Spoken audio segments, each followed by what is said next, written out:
Welcome to the Late Night with Chalky podcast.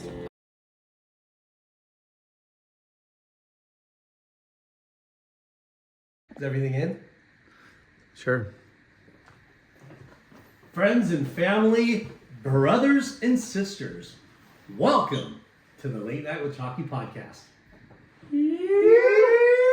Okay, let's just start off by cracking a Ashland. We got a shoot and a capacity. All right. All three ways. Cheers. Cheers, boys. Cheers. Thank you for having me.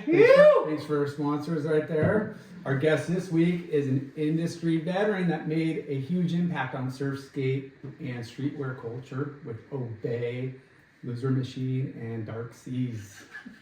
Kicking off his career in the early 90s with his first two brands, Flash and Square One.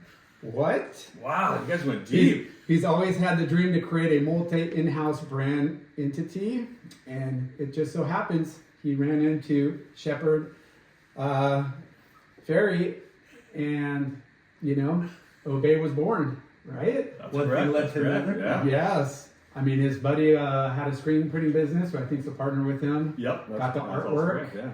And you already knew who he was, and yeah, we're going to hear more about that for sure.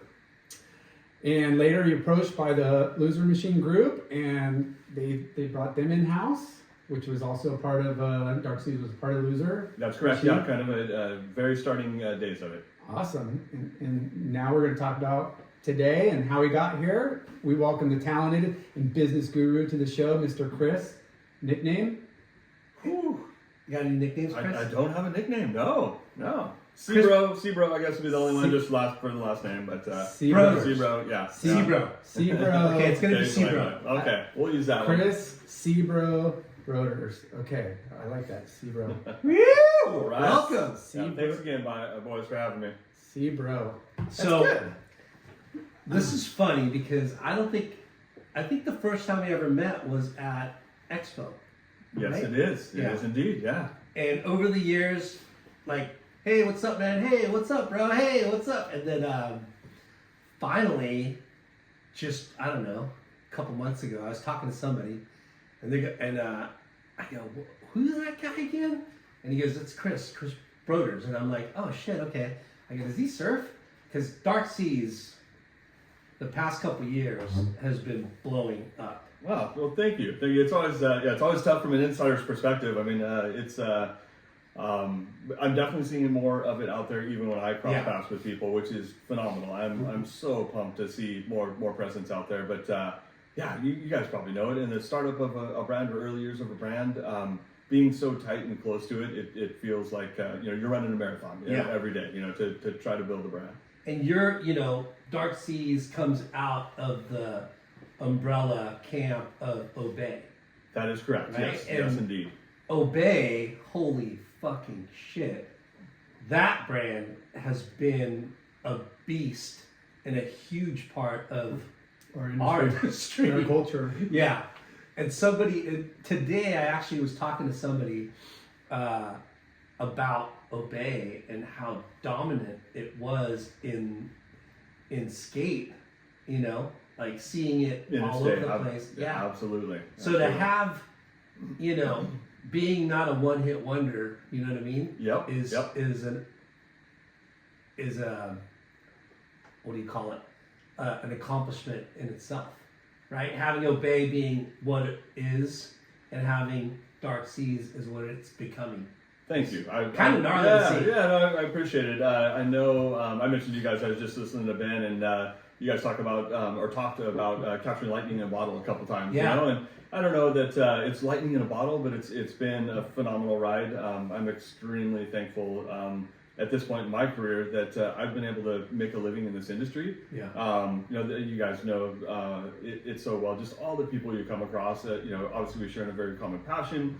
The ocean, surfing and things that surround it.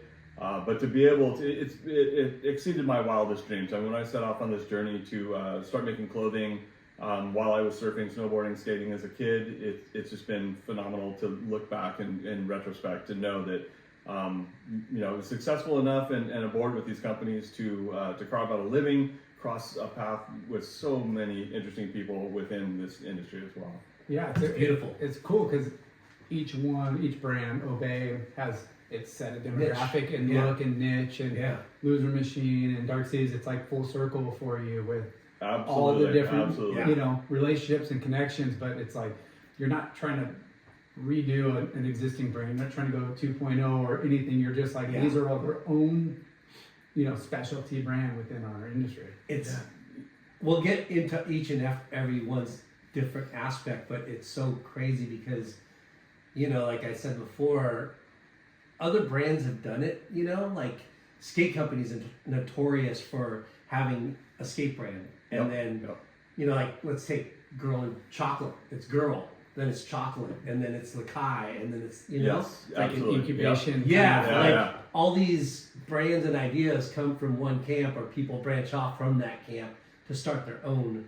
But Obey, Loser Machine, and Dark Seas, they all are like, they all resemble themselves. And when you say, oh, it comes from there, Loser Machine comes from Obey, and you're like, oh, I get it. Gotcha. Okay. You kind of see the see the DNA in it. It's interesting to hear from your guys' perspective, which is always, that's something I try to be introspective, obviously, and I know what it means to me and my background and how it got to where it is. Yeah. It's really cool to hear people's kind of perception of what they think of the brands and the journey.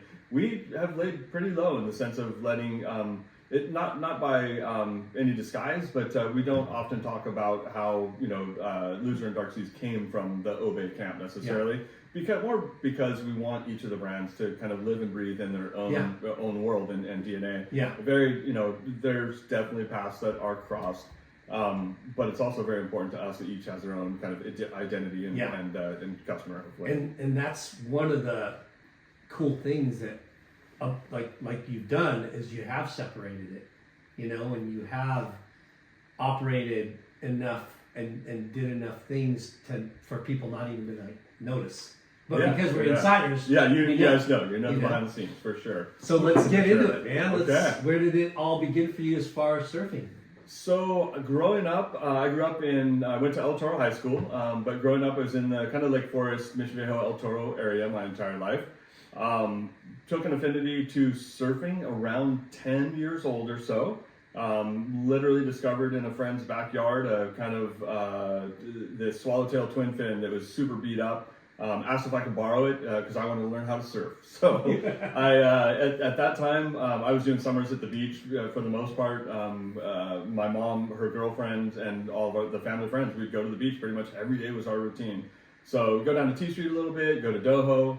Once I found, and you're inland a little bit though, right? And that's an important part of the story. We were considered the inlanders. We were 4 miles from the beach, and we got heat for that. Is that it? 4 miles? Yeah, 4 miles from the beach. And we were always miles? considered. Yeah, we'll get to this one later. But my first job I started working was at a shop called Beach Company, owned by Dick Metz and the Hobie crew. But they wouldn't call it Hobie because it was 4 miles inland. Literally, it had a separate identity. That's hilarious. Yeah, because they did not want a Hobie inland. Hobies had to be at the beach. The notorious, famous Dick Metz owned it. Yep. And it was called Beach Company. Beach Company, yeah. Do you know that? I had no idea, but it totally makes sense, and I get it to where they're trying to not tarnish the legacy of the Hobie name, but they have so much knowledge of the industry. Why wouldn't they open up? But since then, there's been Hobies farther inland than that. I have to imagine, yes, but I always thought it was funny because working there and even just the vibe loter on in life when when I went to El Toro High School and we'd go surf creek and stuff, we were the inlanders still, and that's our local break, for the most part, or we would always be down in that zone. Kind of funny, but that's back to that board. Did you in fact? Okay, so I borrowed that board. It was in the backyard, beat up. I just remember kind of a brown and olive green twin fin swallowtail board. I ended up taking it prior to that. Obviously Grom and pretty much on the boogie board, and stuff. T Street and. It ended up grabbing that board and went to Doheny and basically kind of just figured out how to surf. Got on that thing with Surf Rock Pile, most days and kind of just learned the ropes a little bit there. Yeah. And then do you know who shaped that board? No clue who shaped. Literally, the thing was, I mean, just beat. It was just thrown on the side of the house. Your family friend that happened to have it around. I was hoping you were going to say a Terry Sinnen or I something. know, like, right? like So, just a rest in peace. I mean, rest in peace, Yes. man. I definitely, No. I know we're jumping around here, but I No. spent a bunch of time with Terry in the shaping bays later on in life and you? stuff. Yeah, at Infinity when it was in Laguna Niguel, also inland. Yeah. I loved Terry. He was amazing. Made a couple boards for me over the years, and just always was really, really cool to sit and talk with him and kind of pick his brains on shaping. I don't think I've ever met him, but from people's recent posts, with him, he looked like a Legend. character. Yeah, he's such Character. a He total looked like character. he had a character. Total like, character. He was so welcoming, and I'd go into the shop was in Laguna Niguel down by the Cadillac dealership, kind of a random strip mall, right off the freeway, basically by where Mission Home Mall is now.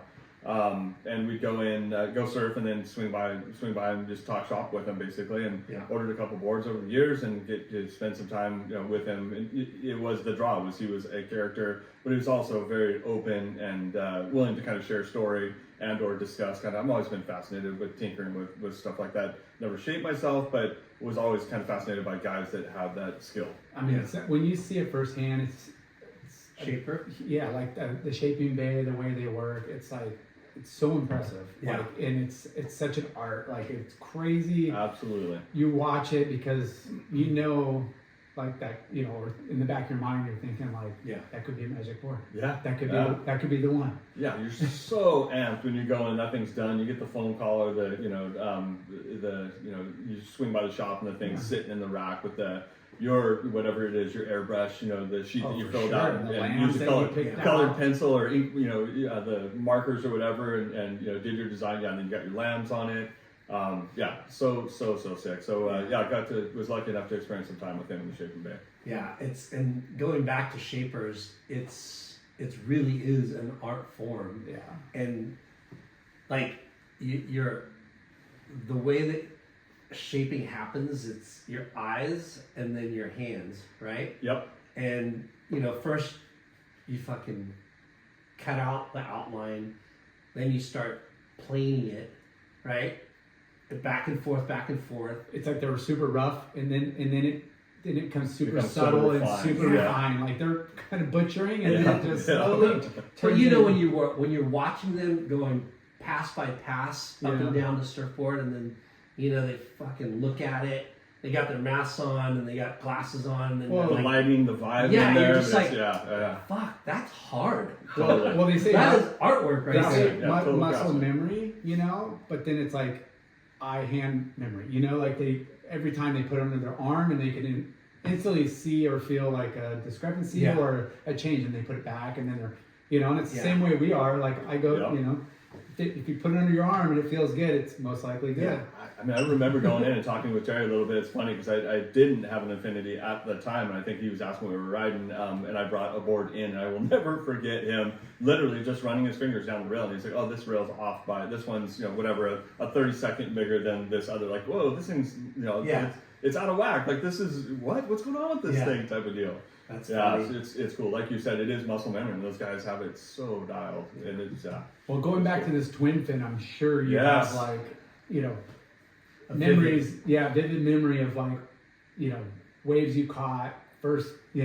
Trim. Like let's absolutely. I mean, I got into it for a little while. Surfed for a few summers. I didn't spend a lot of time in the water in the winter at that age, but I'm like 10, 11 years old, 12-ish or so. And I got wrapped up pretty heavy. Grew up with a dad that rode dirt bikes, was always around building old cars, motorcycles, airplanes, like just random kind of old stuff, which later in life is kind of also my draw and why there's some inspiration. So you're talking man's within man. RC. Yeah, kind of, just into cool shit, but also like always out kind of picking stuff way before obviously, picking became popular. And it was just cool to always have that stuff around. And as you guys just touched on, kind of craftsman, using your hands, building stuff was always really instilled in me, and I really dug that stuff. But my story goes, I really got into dirt bikes, and then BMX was kind of my jam for the most part. Still surfed, but mainly just during summer for a couple years. California kid stuff. Yeah. Skated, surf, snowboard, was into all of that stuff. But dirt bikes captivated me pretty hard around 6th, 7th grade, and I raced dirt bikes in Southern California for a number of years, and was surfing along the way, but not as avidly until I kind of got out of that. So I would say by sophomore-ish year, I was tapering off the racing thing, and I was hardcore addicted to surfing. So at you that were point.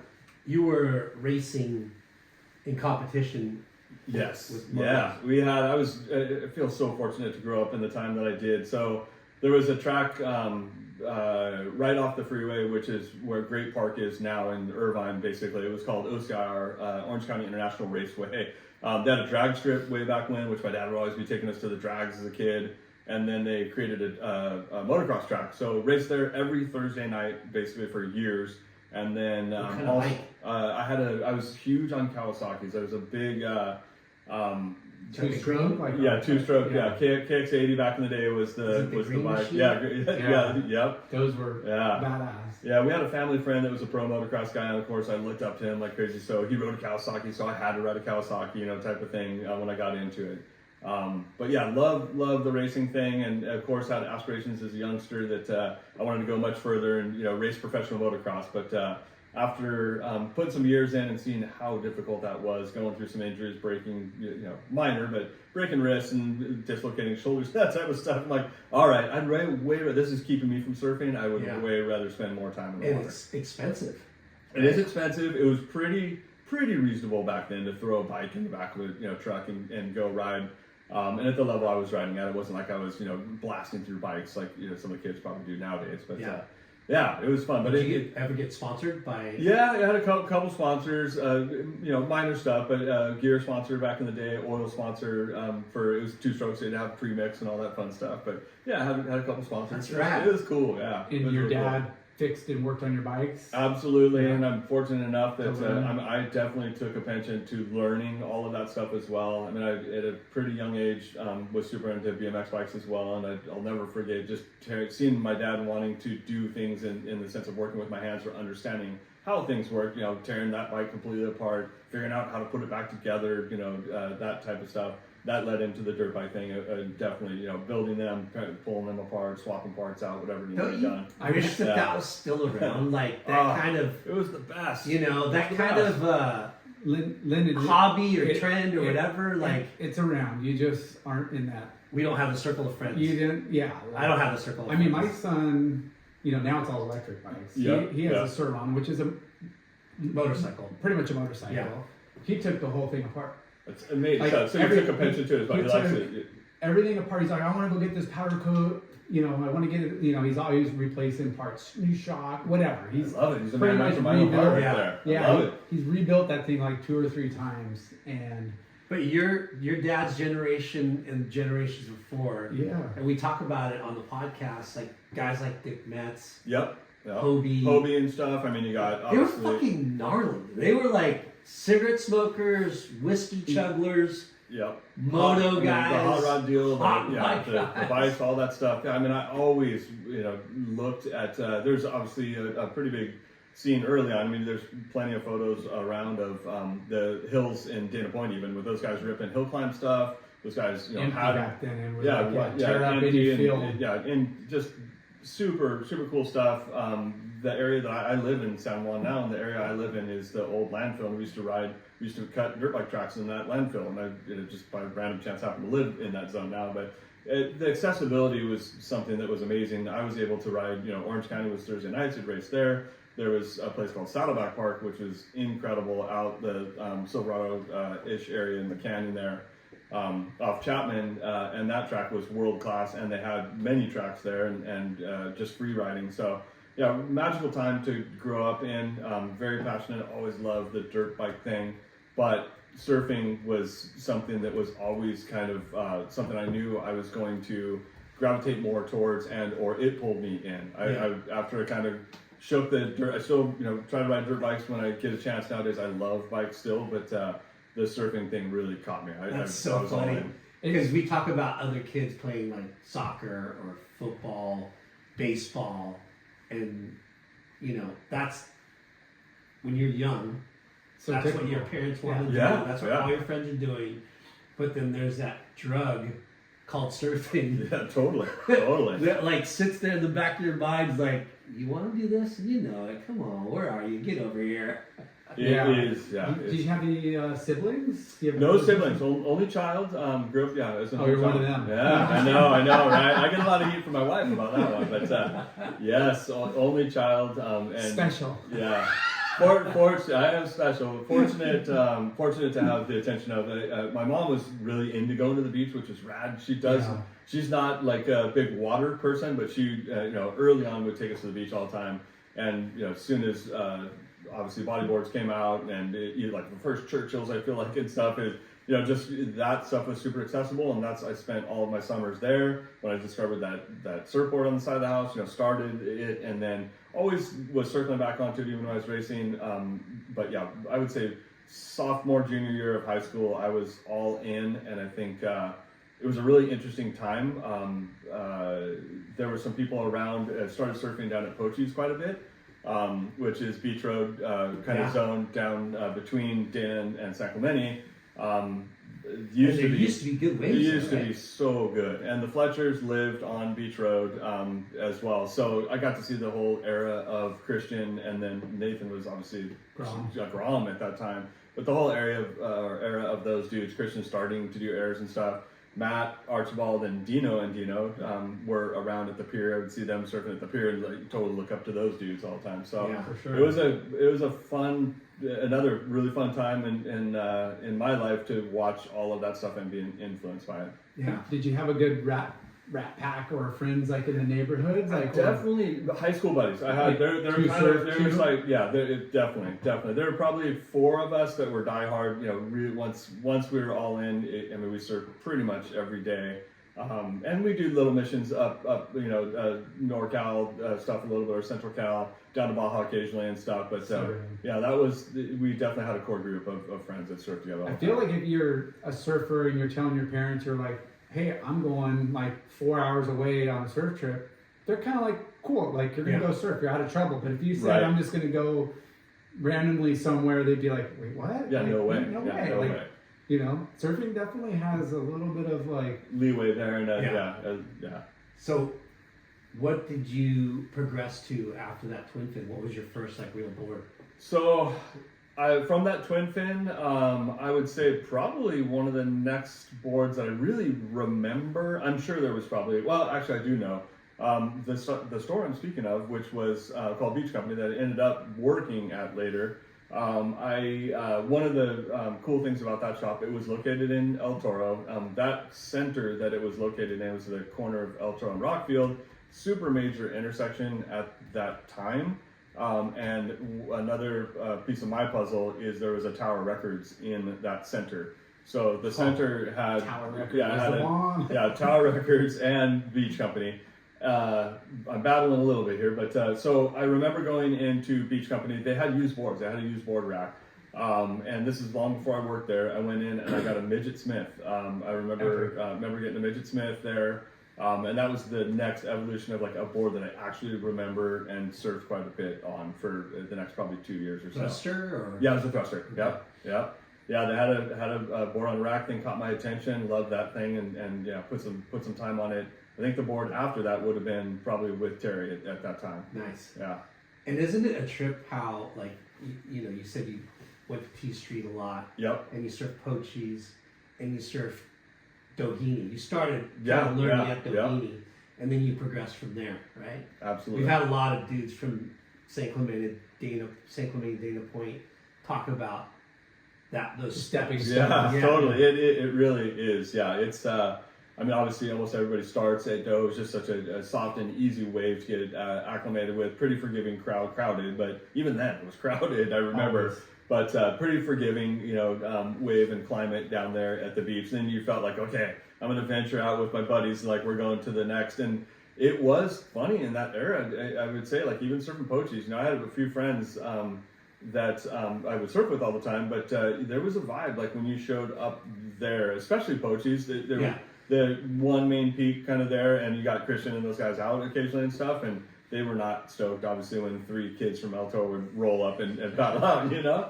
But anyways, we worked our way to the lineup there, and then it would be like, okay, we're going to make some sporadic, you know, like, hey, let's go to T Street today, let's surf the pier. Or I feel like we surfed at Swells, we would surf trails a lot. Nice. Which Trails was it so was popular so, when we were kids. It's crazy that how much time we actually spent down there. I think it was just, it felt like a little bit of an expedition. You would spend the entire day down there, have to hike down the cliff, pack food in because there's nothing, you know, all that close to eat and stuff. And we would spend, you know, full days there, and it got really fun on That was my dad's Swells. jam. Like when we did beach days, it was trails. Yeah.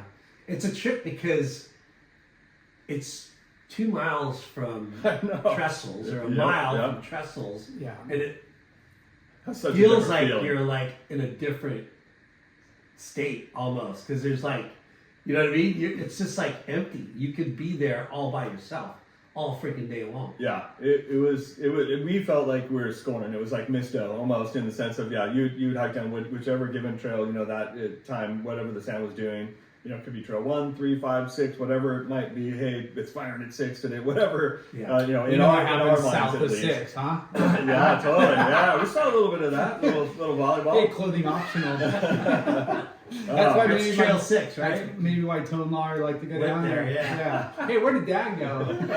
Went for a run. He's 300 yards deeper down there south. So Yeah. was that beach company, did Dick Metz actually work there, or? Dick did not work there. I was next kind of, I guess we could jump to, in high school, I got a job at Beach Company. Dick. That was your first job? Yeah, first job. Yeah. Yeah, it was, as mentioned, bought a surfboard there. One of the really cool things was they also had a skate department. They had a great selection of skate products, decks, you know, big deck wall, whatever the latest, you know, trucks, decks, you know, wheels, all that stuff. They had it all, I mean, including in that era was enamored with all the PAL stuff. That's the era of Animal Chin and stuff. So they got the drop of all that new product, cabs, boards, whatever. You know, they were very on top of their buying, and a great representation of skate stuff, and the skate was time it- as well. Was it a hangout too? It was a hangout for Yeah. sure. They had TV and couch in the back at the skate section in the store, so they definitely encouraged. It was Don't you odd. It was such trip as that that's not like, not a thing as Yeah, much anymore. It's so not a thing, and it's so it's a big bummer.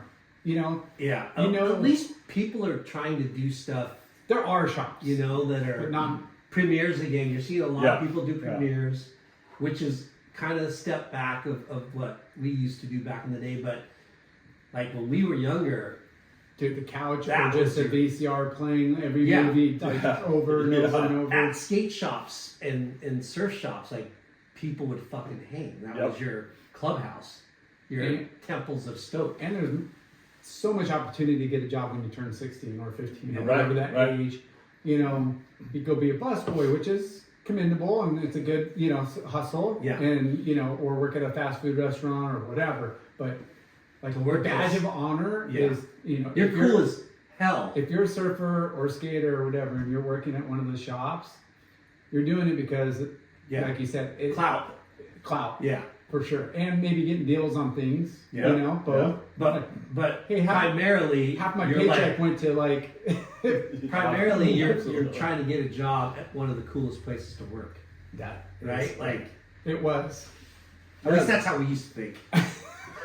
totally represented, you know, the things I love to do, skate and surf at the time. Excuse me. I did go and hang out. I mean, that was like you mentioned it was the clubhouse. You'd ask the dude behind the counter, like, hey, can you put the new whatever video in? You know, you'd watch whatever it might be, whether it be surf or skate videos. And it just, you know, when I turned 16, it's the first place I applied to. I want to work at this shop. Did you actually fill out an application and all that? Oh yes, 100%. Had to fill out the application, the stress of like waiting for the phone call, and of course it's a landline with a probably spirally cord that you had to get. The phone probably rang, and I had to drag it into the next room to take the call or whatever. Make or break. Yeah. This is Chris. Yeah. Hey, Chris. I'd love to join the team. Why do you guys call it Beach Company and not Hobie? Just kidding. That's awesome. Did you have other, obviously you went to the shop before you wanted to get Yes, a job there. yeah. Like, so did you look up to the guys working there and thought they were, because that was growing up inside surf shops, I was like, dude, these guys have the best job ever. Yeah. They probably get free gear.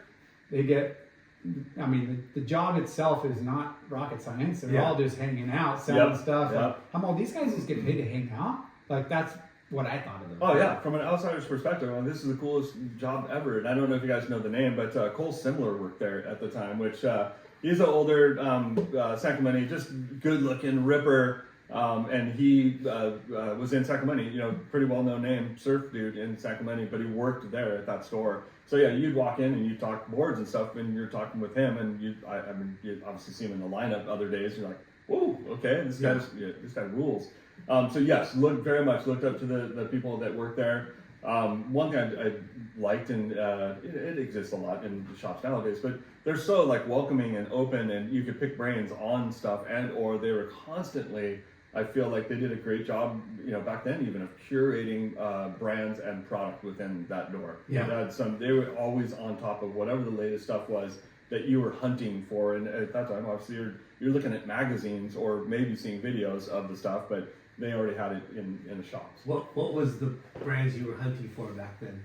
I mean, I was a huge MCD fan. A Gotcha guy originally. I loved Gotcha way back in the day. The Fishman logo that they had, the fish with the flag, pole or whatever, like that. That thing just resonated with me.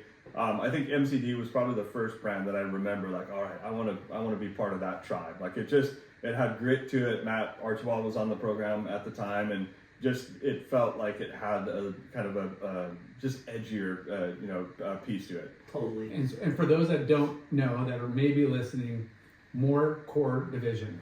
Which, sorry, but that was a dorky name. Well, I'm just saying, like, I know, that's what it stood for, but even me, back then, I went, more core division? it was Like, kind I'm of glad they just said MCD.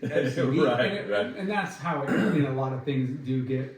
But brand that new. was a heavy fucking team. Yep. Yeah, they had the hitters. Archie, They had the hitters. Sonny, even Jerry Lopez was part of it.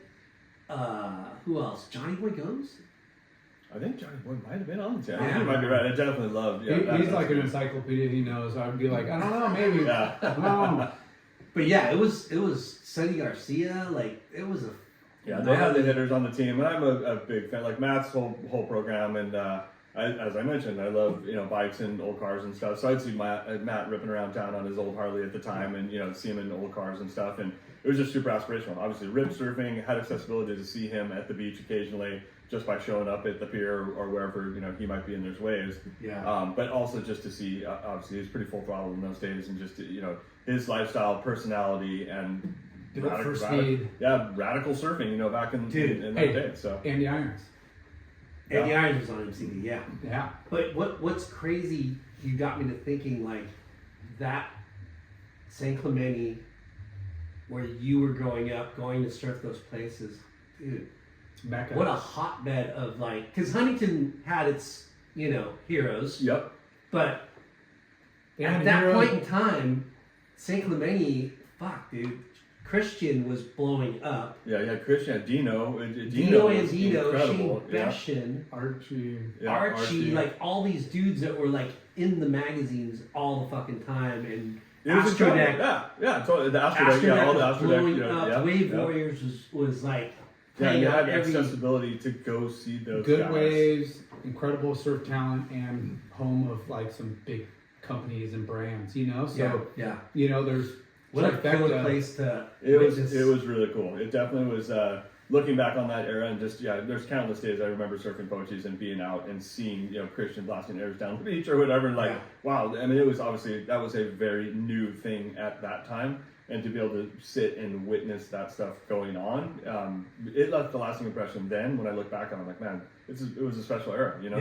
You guys talked about it, I think, with Ben, but even in like the Lanty suits and then Elite stuff, I was here, whatever. But like Christian in a pink and white Lanty suit or whatever, he just stood out in the water, I love it. So good, And then even obviously remember Nathan as a Grom kind of following suit with Christian and stuff and being around always. And occasionally Herbie would be out because they lived at Beach Road there as well. Hey, when you fucking rip, you can wear whatever you want. want. And it's Right fucking in the cool. better. That's right. That's The right. brighter the better. Hey, if you don't rip, I don't know, maybe stick to black, bro. Yeah. How long did you work at Beach Company. Okay, so I was at Beach Company, gosh, I would say probably roughly 4 years, roughly. That is And the progress, this paved the path to my career. So worked at Beach Company, spent every lunch break over at Tower Records because for those of you that don't know Tower Records, it was the mecca of records back in the day. Huge square footprint, basically. And they had a couple things that were, besides music and records, they had an art department, and every single album that came out that they were featuring, they would build these insane pieces of art that they'd put up on the wall. Like they'd be like 6 foot by 6 foot, like a reproduction of the record art, 3-dimensional, airbrush, painted, like an arts and crafts project to the next level. That stuff was super inspiring to be around because they're constantly rolling through that stuff, and it was sick to see. And then the other piece of that is they had an insane newsstand in those stores. And I'm a magazine. Back in the day, it was just, obviously way pre-internet. I was a magazine hound. I loved checking out magazines, whether it be surf, dirt bike, graffiti, whatever it was. They had the full range of that stuff existed at Tower Records. So I spent a ton of time in there. I would always be checking out magazines, and one of those magazines that was always in there was called While You're Sleeping, and it was the East Coast magazine. And that magazine had shots. It was at underground, just kind of grimy, almost Zine, and they had pictures of Shep's art in there. And that's how I became familiar. I didn't know that Shepard Fairey is the guy behind it. So you discovered him way back then? Yeah, way back then. It's called While You're Sleeping was a magazine. Later on in life, I crossed paths with the gentleman that made that magazine. And that's it, Roger Gassman, which he went on to do, has gone on to do many amazing projects as well. But so I knew of Shepard's art, and I followed because I loved art, and graffiti in particular. I was definitely into, and there was somewhat of a graffiti scene up here in Huntington, actually. Yeah. There used to be the legal graffiti walls. Come up and check that stuff out. Was familiar with a couple of the guys that were down in my zone that were with crews and would do big pieces and stuff. So it's like being around. I'm always inspired by art. Wanted to be a graphic designer. Loved that piece of it as well. So just always kind of soaking in inspiration from things. And I'm definitely making this a long story. No, but no, but it's important. I mean, this is how I yeah. describe it. I mean, literally, I remember opening this magazine, graffiti. It's typically all aerosol graffiti, rad pieces on trains, and it was all based out of the East Coast for the most part. And I'll never forget seeing what's this? There's this icon face, and it was pasted up on a billboard. Total different form of graffiti. And then Andre the Giant? Andre the Giant, yeah. Yeah, so I saw it in the magazines first, and then I saw it at going up to Mammoth. I'd see the stickers on the lift poles, and then I'd go to Wahoo's, and I'd see stickers all over Wahoo's, and I'm like, what is this thing? I didn't even say Obey below it at the time. It was just the icon face, basically, the Andre the Giant face. So, yeah, super influential. And then now I'll circle back. So I would go to Tower, and so that's how I became familiar on this little corner. Yep.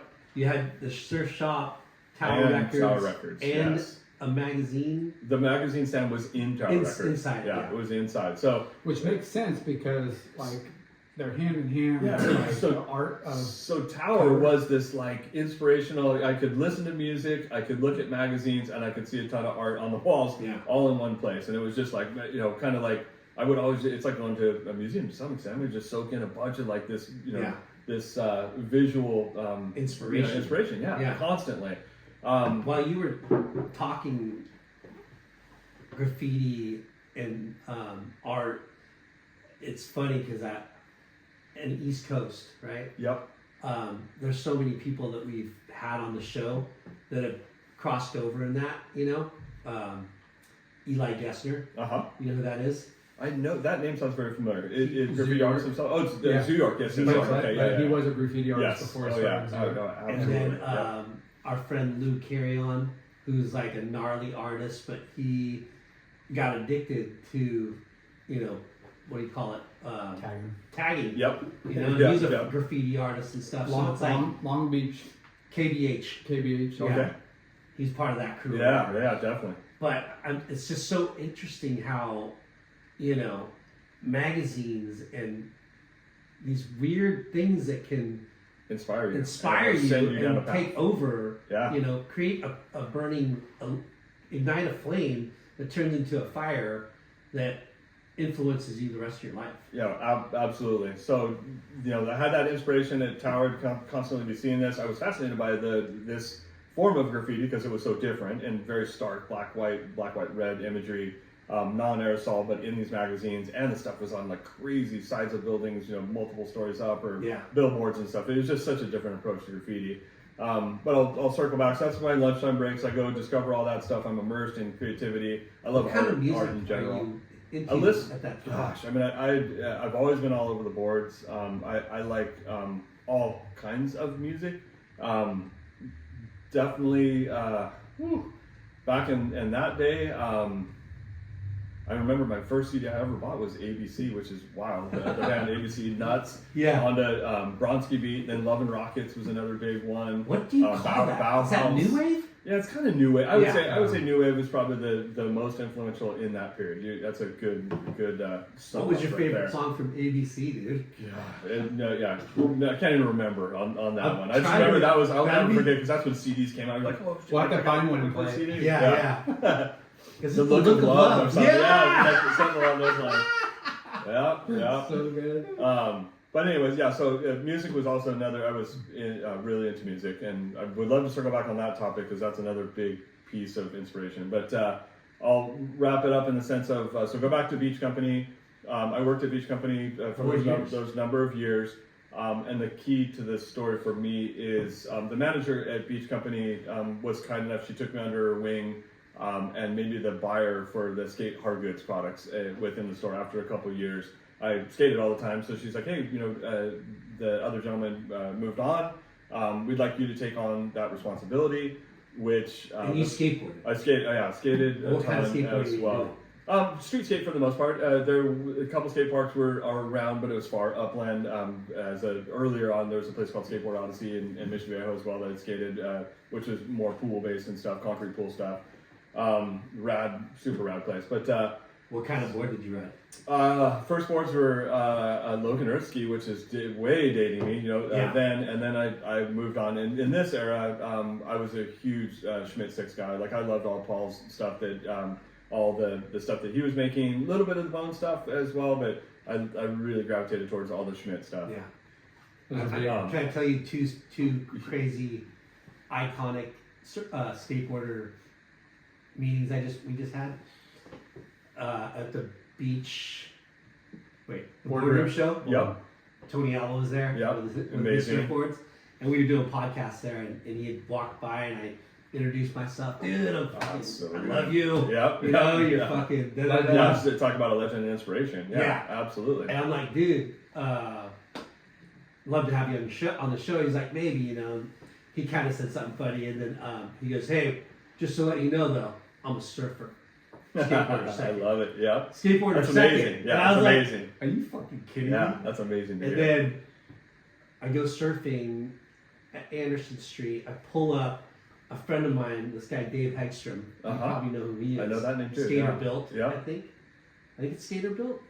Anyways, he's changing, and his buddy walks around. It's fucking Steve Olson.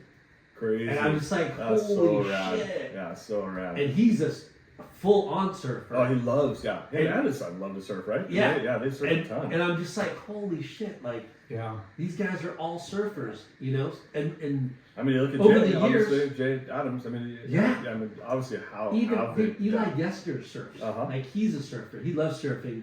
And last summer, I'm at the Cliffs. The Cliffs is like, that's where all the ex-pro skateboarders go skateboarding or surfing, is at the Cliffs. It's crazy. That's crazy. Tom Carankolo, Justin Reynolds, Chad Tintin. That's their jam. That's their spot that they go to. But so wild. I get out of the water and it's fucking Rick Howard. That's wild. I'm like, what the hell? Yeah. Because I work for the cop. And so we know each other, and I'm like, dude, you surfing? Dude, I love surfing. Oh, that's so cool. I've been surfing for 6 years now. I'm like, no freaking way. But anyways, that's cool. It's cool to, like, I mean, surfing, you could do your entire life. Skateboarding too, but not like not like at the caliber that a lot of those guys were. But these guys are showing us, I mean, Tony Alva and look at Tony Hawk. I mean, it's insane. They're showing us the level that Tony Hawk still skates at, even after breaking his femur and stuff. It's insane. Yeah. It's insane. Special. So you So became yeah, a buyer so first? I became the buyer, and the most important part of that, really, which set me on my path, is she was kind enough to make me the buyer of the shop, and she took me to the ASR show down in Action Sport Retailer down in San Diego. Yeah. And my mind, I saw a bunch of young entrepreneurial guys that started their own skate brands, clothing brands, surf brands, whatever it might be, felt accessible, felt like there was a ton of energy, a lot of creativity going on, and it was. That was it. It literally set the path for my life. I'm like, that's what I want to do. I want to start a brand. I want to be a part of this. What year do you think that was? I would say that was, graduated high school in 86. So it's like 88, no later than 88, Wow. 87, 88, maybe somewhere in that world. Maybe it's early. No, it'd be earlier actually, because I was still in high school at that time. Yeah. So it's probably like 85. And that's a lot of energy and buzz around. Dude, you've been in it Oh for yeah, the longest yeah. I mean time. that was That old precedes as us. dirt. I'm old as dirt, man. But yeah, it's I still to this day cannot. I'll never forget walking into that show and just seeing it. And at the time, and they had a huge skate plaza outside with skate demos and stuff as well. And just the whole energy about that, how well. I mean, there were so many people there and so many brands that popped up. Yeah. And of course, I got it was really cool to actually get to engage, buy skate products, skate hard good product. So I started forming relationships with some of these companies because we were buying product with them and stuff, and picking brains on opportunities and stuff out there. But that was a very, very influential piece of my career journey. Man, Dick Metz and his retail, I don't know. Think of how many people have come through his shops that have gone That's on what to I'm- do so many yeah. things. Yeah, it's But incredible. how buttoned up top to bottom Yeah. that guy was, because we had him on the show. Oh, you did? I Yeah. know that. Okay, Hey, bro, Okay. Please Oh. listen to it. Okay, Yeah, yeah, you gotta 100% listen to will. But Hey. the way, all these things and ideas that he created and pioneered, you're just like, what?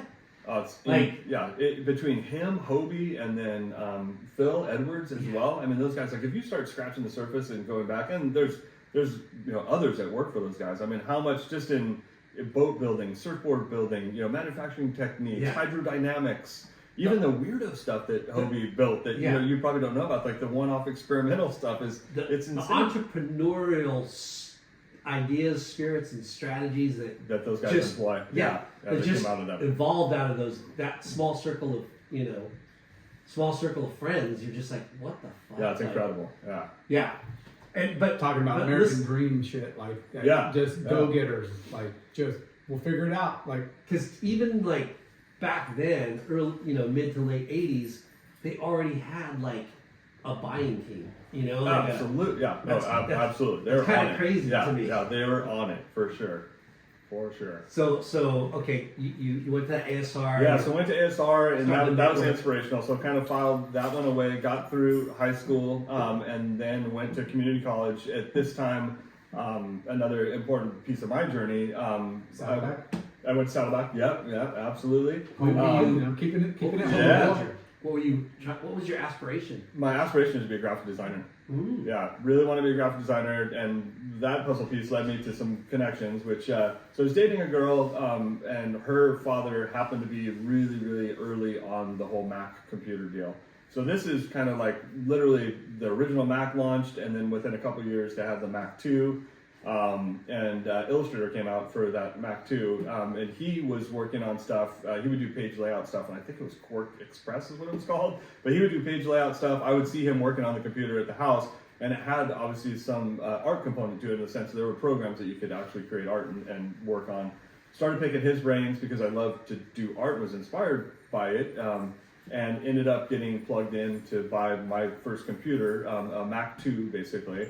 And put basically countless hours into learning the very first version of Illustrator. What? I was super just blown away because it was a whole new tool. There wasn't a lot of ability to tap into. I didn't know anybody that was doing anything on them other than him. But he was doing more page layout stuff, more like typography and stuff. I wanted to create art on this thing. So Now, I were went you an artist, freehand artist? at yeah, all, but or- I mean, mediocre at best. I definitely more. Yes, I would draw. Took graphic design classes in high school and stuff. and could draw a little bit and stuff, but it was more the desire when the computer, when I saw the computer and what was starting to be possible on that thing, I'm like, okay, this is something I would love to participate in. Yeah. Or get familiar with. Now, when you decide to be a graphic artist, graphic designer, your times in the Tower Records, looking at the magazines and stuff, you're seeing all kinds of the graffiti art. Definitely. I'm sure the topography in those magazines were capturing your attention. And so what were you thinking, like what kind of job for brands? So I think what I really, I was setting off to create graphic design that I could apply to t-shirts. I mean, that was, or a product, that I could build and, participate in the action sports industry. You're seeing catalogs and Exactly. I'm seeing line sheets and some of the stuff I'm seeing that I'm like, how do these guys get this art on this shirt, or that type of stuff. So I wanted to be able to do that stuff so that I could apply it to t-shirts and or hats or whatever else it might be. Start designing hats too for magazines. Layouts. Those were kind of an art themselves, and it had a unique look. And every brand had their little. What was your favorite brand that was creating the best? So at that point, I guess there were a couple problems to that. I would say Stussy was extremely influential. Sean was in Laguna at that time. I had segued into surfing a lot more of Laguna. It was accessible, quick and easier down the canyon to surf instead of jumping on the freeway heading south. So I found myself between like Surf Creek a little bit, but then we also surfed like Thalia. It was kind of our favorite street to surf. Would you see Sean in the water? I never saw Sean in the water, but Sean had a physical retail store in Laguna at that time. So he would shape, and boards were physically, in store. So I was always just frothing to go by and see his, latest stuff. Remember Keep? Yeah, that's the next piece of my story, which is, this is so Sean was very important in my journey as well, in the sense that we were discovering Stussy. Because Stussy to me was the first person to put, phenomenal art, and so revolutionary at the time to me. But Sean put like world travel, so like Japan and London, and then in the mix, he put the fact that it was okay to mix rock, hip hop, and other music resources as well. He's hanging out with the dudes from the Clash, and Big Audio Dynamite, and other bands and stuff. And he was going to New York, and he was hanging out with the Beastie Boys, and like all that stuff, and I was listening to all those bands, and stuff, and then seeing Sean integrate Stussy into them was another very big inspiration for me. Like, wow, like this is the first I've seen of somebody mashing up all these things that I like, but I could never. There was nobody. You were very segmented. You were into rock, you were into hip hop, for the most part, or new wave or whatever it might be. Sean had this hybrid, and I loved. It was just fascinating to me. He was traveling to New York or Japan, and how he took surf culture from Laguna Beach, and it translated well into very. I mean, the term wasn't existent then, but streetwear basically. Yeah, but the branding, the messaging was, most brands are like, oh, we're Australia, Billabong, or OP, we're Southern California. He made that brand unique and acceptable in all those places because he resonated with the local. He did a really good job of, I guess, influencers before they're really influencers. And just it was so weird that he was hanging out with the Beastie Boys, or that he was with Big Audio Dynamite and he was doing, the lettering for their albums or whatever it might be. And again, just that hybrid of like, it's cool to mash all this stuff. It was the earliest that I remember that happening, seeing it mashed up, not so singular. It's funny how he was a surfboard shaper. Yeah. And that was his main goal in life, was to shape boards.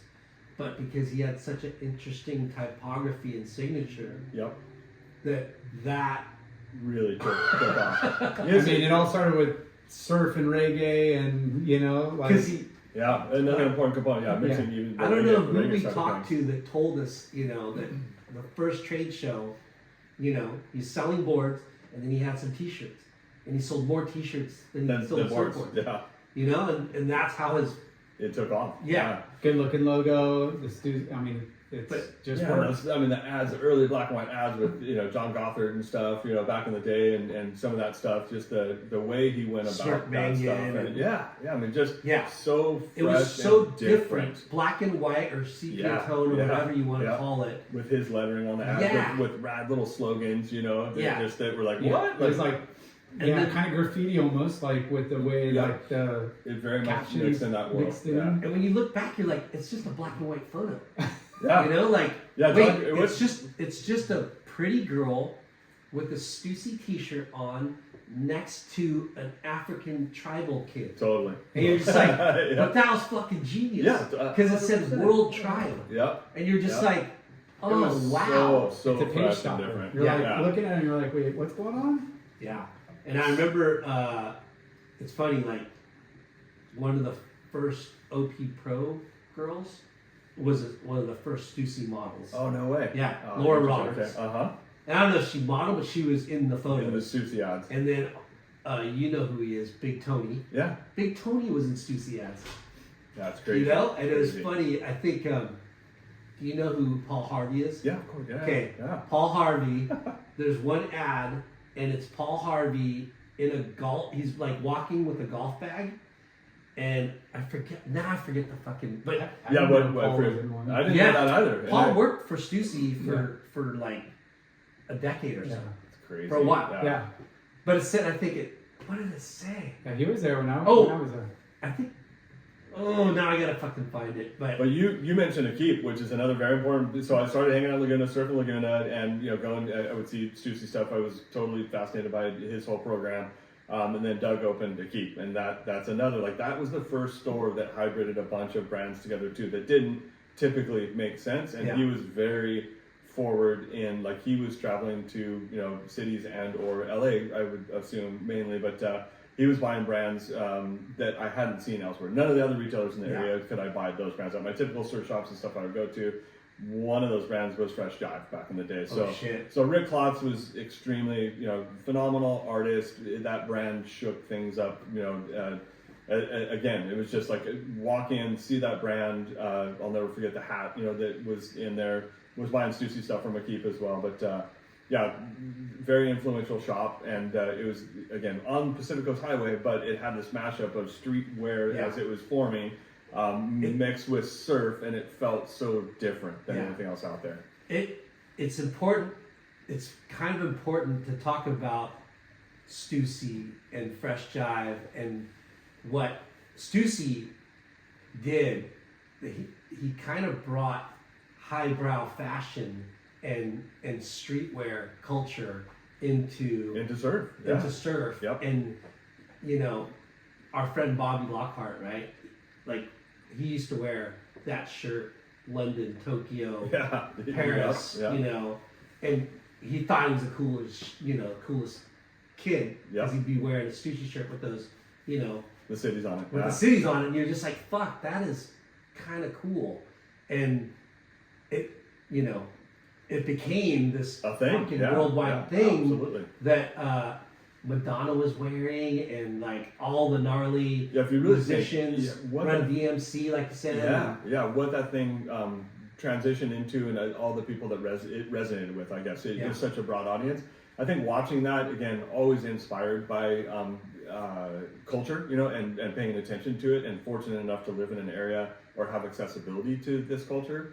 I was just always paying attention. It was just that stuff was fascinating to me, and it just made you want to go travel, made you want to dig in deeper. Like, how is Sean pulling these references, or how is he hanging out with the Beastie Boys in New York right now, or whatever, on a stoop, in front of their house or whatever. It's just very, very influential, as was a keep from a shop. So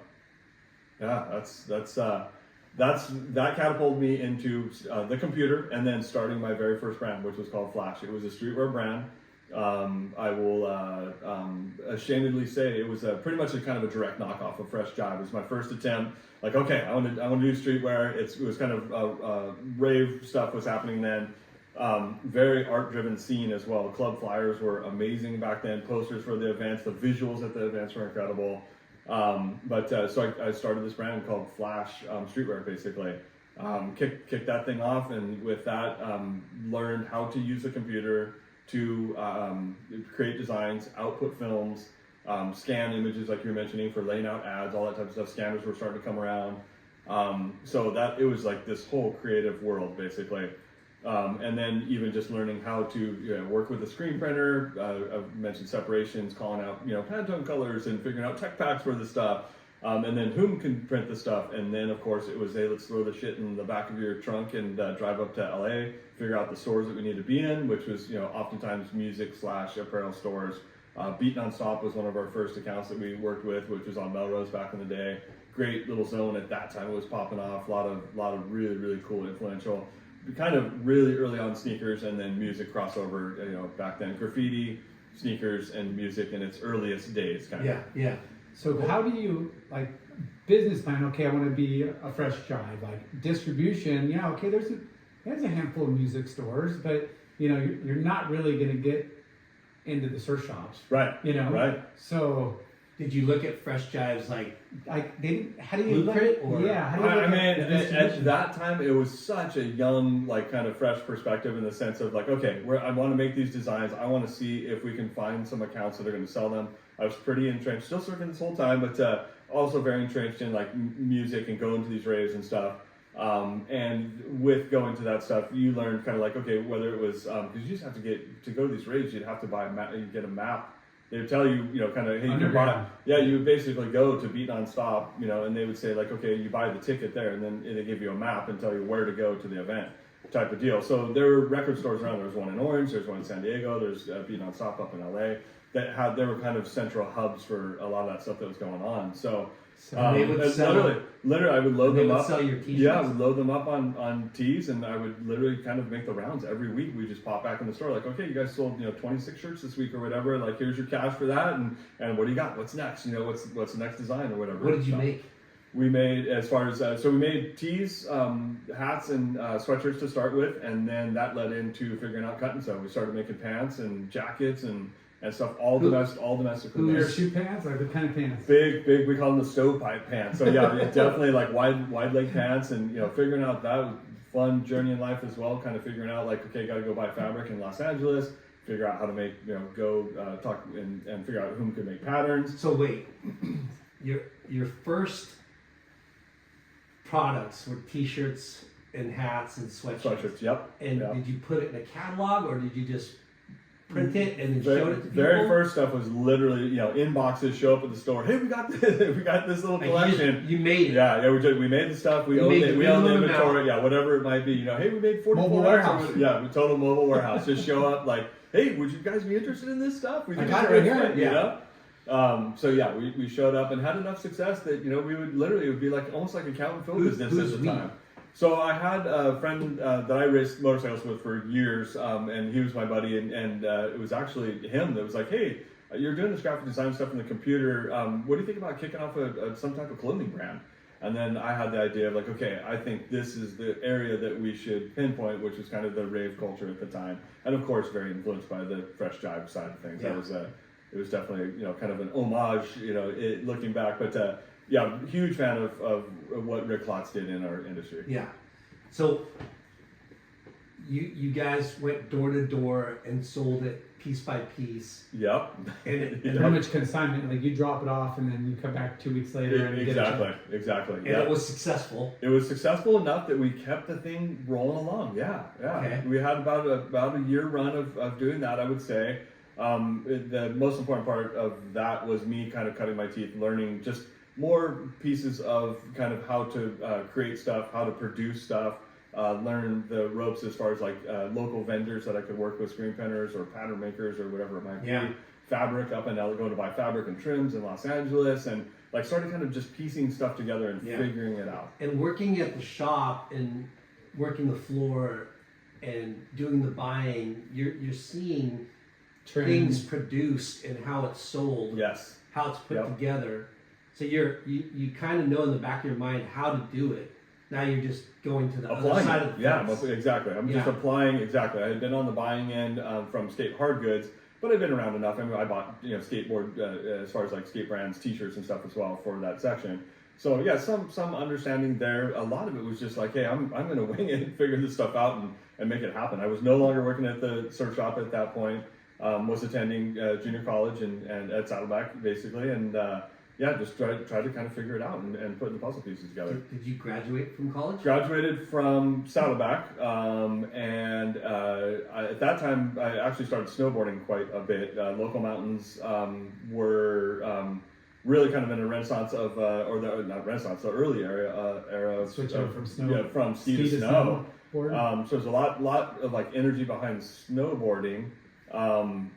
And that kind of captivated me. All the local dudes that snowboarded were wearing, basically, they were wearing big, at the time it was Blind denim. I don't know if you guys remember the brand Blind back in the day, but they all wore kind of this garment dyed Blind denim that was kind of super colorful. Because the rave guys were wearing Jinko. They were wearing Blind stuff too. Jinko's a little bit later for sure, but from that era that I was involved in it. But the Blind stuff crossed over. It was obviously skate, but it crossed over into snow and some of that culture, rave culture and stuff as well. So you saw a lot overlapping, big, and I'm like, Didn't we call that mall sweepers? Kind of. That would be that. And that puzzle piece, the snowboard side of things, led me into basically taking what I learned in my first brand with that partner, and that kind of started waning a little bit in the sense of popularity with the rave culture. Flash. Yeah. How did you come up with Flash? Because it's a killer name. Yeah, I actually don't remember what kicked off the name. And what was the logo? It was super simple. I feel like the font was maybe Futura. I like the layout of the way the letters sat next to each other, and it was a very simple logo to work with. So that was kind of a driver. Like a Futura logo? I think probably where it came from, a lot of that stuff inspired back in the day was from Rick took a lot of stuff from grocery store elements, Tide detergent and stuff along those lines. So it was probably just something in pop culture. I saw something, hey, Flash would be a cool name, and the lettering laid out nicely. I remember like that being a component of like, okay, this looks aesthetically pleasing, as far as layout goes. So easy to pronounce. Good letters to work with. I wish I had a deeper story that was really thought about, and there's a reasoning behind it. But yeah, just like boom, that hit, and that's kind of that was the first foray into building my own clothing. How did, in a year of business and you're self-funding it based on working at the surf shop, start getting some momentum? What do you think you're selling at the year one? Oh, it's tiny. I mean, it's still tiny. I would say we probably did $10,000 to $20,000 in our first year in apparel. Yeah. Good. Being moderately successful and still kind of on the parents' dime, so to speak, as far as still living at home and the ability to have some flexibility there. I mean, your internship, which is kind of your self-taught business, you made some money. I made some money. Yeah. And going back to that genre of Fresh Jive, Stussy, I don't know, the Futura, it was funny because they all ripped other shit off. Absolutely. Like iconic logos and fonts, and pretty much ripped it off and just changed the name. And 100%. we all thought it was genius. I mean, Stussy did it so much they had an in-house lawyer just to deal with copyright infringement. Cease and desist. All the shit. But they're like, hey, but it was so cool still. Like Yeah. everyone still wanted it to buy it. Yeah. Or you know what I mean? It's like parody, right? Totally. Parody of a logo, and if you were the first to do it, you kind of owned it too. You know? Absolutely, and that it was very very much about all the parodies of logos and super iconic brands that were inspiring your graphics basically. These common household brands or fashion brands. Yeah. It's so funny you brought you'd up. see like Ford or Chevrolet or whatever, and Well, then I mean, you look at the brand Fucked. Obviously, Eric Bernetti started the brand That's Fucked, right. and it was based off the Ford. Ford, yeah. His main, one of the main logos. I've been watching the show with my kids. It's The Food That Built America, and it's on the History Channel, and they've done other variations. But the food that built America. yeah, so it's like the men that built America. Anyways, so Yeah. the food, again, like brands going head to head, but as far down to like the logo and the typography, like everything, how it looked and the words, aesthetic were so important, almost as much as how the food tasted, or whatever. Like they, Yeah, and it's funny that you you were talking about how they would go to the supermarket and steal like logos because they've been doing that for 100 years. Yeah. Like those guys. Yeah. Like every food company battling. You just reminded me of what was that? Coming to America. McDowell's. McDowell's, yeah. I mean, if you think The C said, you look across the street, you got McDonald's or McDowell's. They got the golden arches, they got the golden arcs. I mean, if you think of the appropriation of stuff, I mean, obviously everything comes back in time. You know, Yeah. we're constantly experiencing that in the fashion industry. But I mean, obviously Andy Warhol knocking off the Campbell soup can. I mean, that was one of the earliest and a household common product. I think Rick took a page, you know, from that and expanded on it. Stussy with the Chanel. Stussy with the Chanel deal, you know, and it's kind of a timeless thing. It's happened. There's cycles that repeat for sure. So you were about to jump into the snowboard. Yeah, I was going to jump into snow, and I'll try to keep that one brief. But I got in the snow industry. What I ended up doing is taking some of the patterns and stuff that I created for the Flash brand. We had a pretty decent little denim business going. We're doing it all domestically in Santa Ana, close by. And I so ended crazy up, to think back. Oh, Shit was made here. Yeah, it's incredible. So easy back then. But took some of the patterns, started going up to LA and buying 420 denier pack cloth, which had absolutely no breathability and would make you super clammy when you're hiking at the mountains. But it was bomb-proof, waterproof. So you basically could look like you're in the blind denim, kind of wide leg pants, but you had some waterproof capability to it. And that was kind of the next journey in my career was developing a snow line. So started with those pants, started making jackets and stuff domestically as well. And it was denim? Yeah, no, this stuff was nylon basically, but the material is called 420 denier pack cloth, and it literally is like what a JanSport backpack would be made out of basically. So it's coated, waterproof coating on the back of it. You think of like a pretty crunchy nylon. And literally, if you were hiking or you were exerting yourself and sweating, you were just swampy inside because I didn't quite understand. Obviously, there's no breathability, you know. Back then, no one cared. Yeah, I mean, Burton and some of these other brands were obviously early on and actually working with breathable fabrics. But this is the infant stages of kind of developing out a true look of snowboarding, which a lot of it kind of went down in Southern California, obviously East Coast.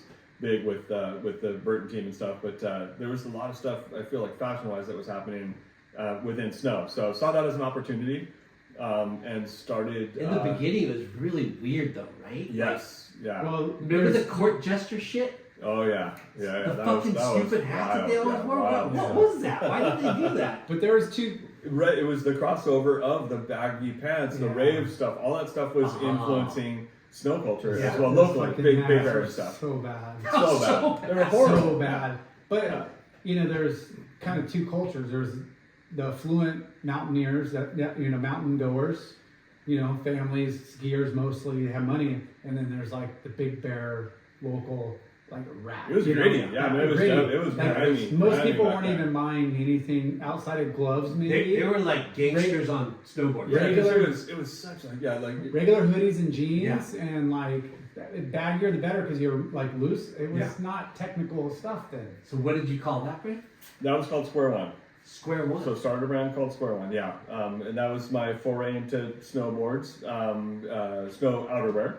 And on that one, you guys want me to go down the path on that one a little bit? Or? For sure, yeah. So go ahead. Flash. Yep. Lasted a year, 2 years? Year to 2 years-ish. I would say, maybe 18 months or so. And it kind of cut the teeth and Did you have went to on form a company or? No, and those days and especially since so young and just going for it. My partner and I, dissolved the company together, amicable, just kind of like, hey, we did great, had a nice little run. You're going to go off and do your thing. I'm going to do the snow thing. And then I started, wanted to kind of do my own thing, be my own boss, so to speak, or entrepreneur, because I kind of figured out I could do most of that stuff and handle it on my own. So got in the snowboard industry, basically.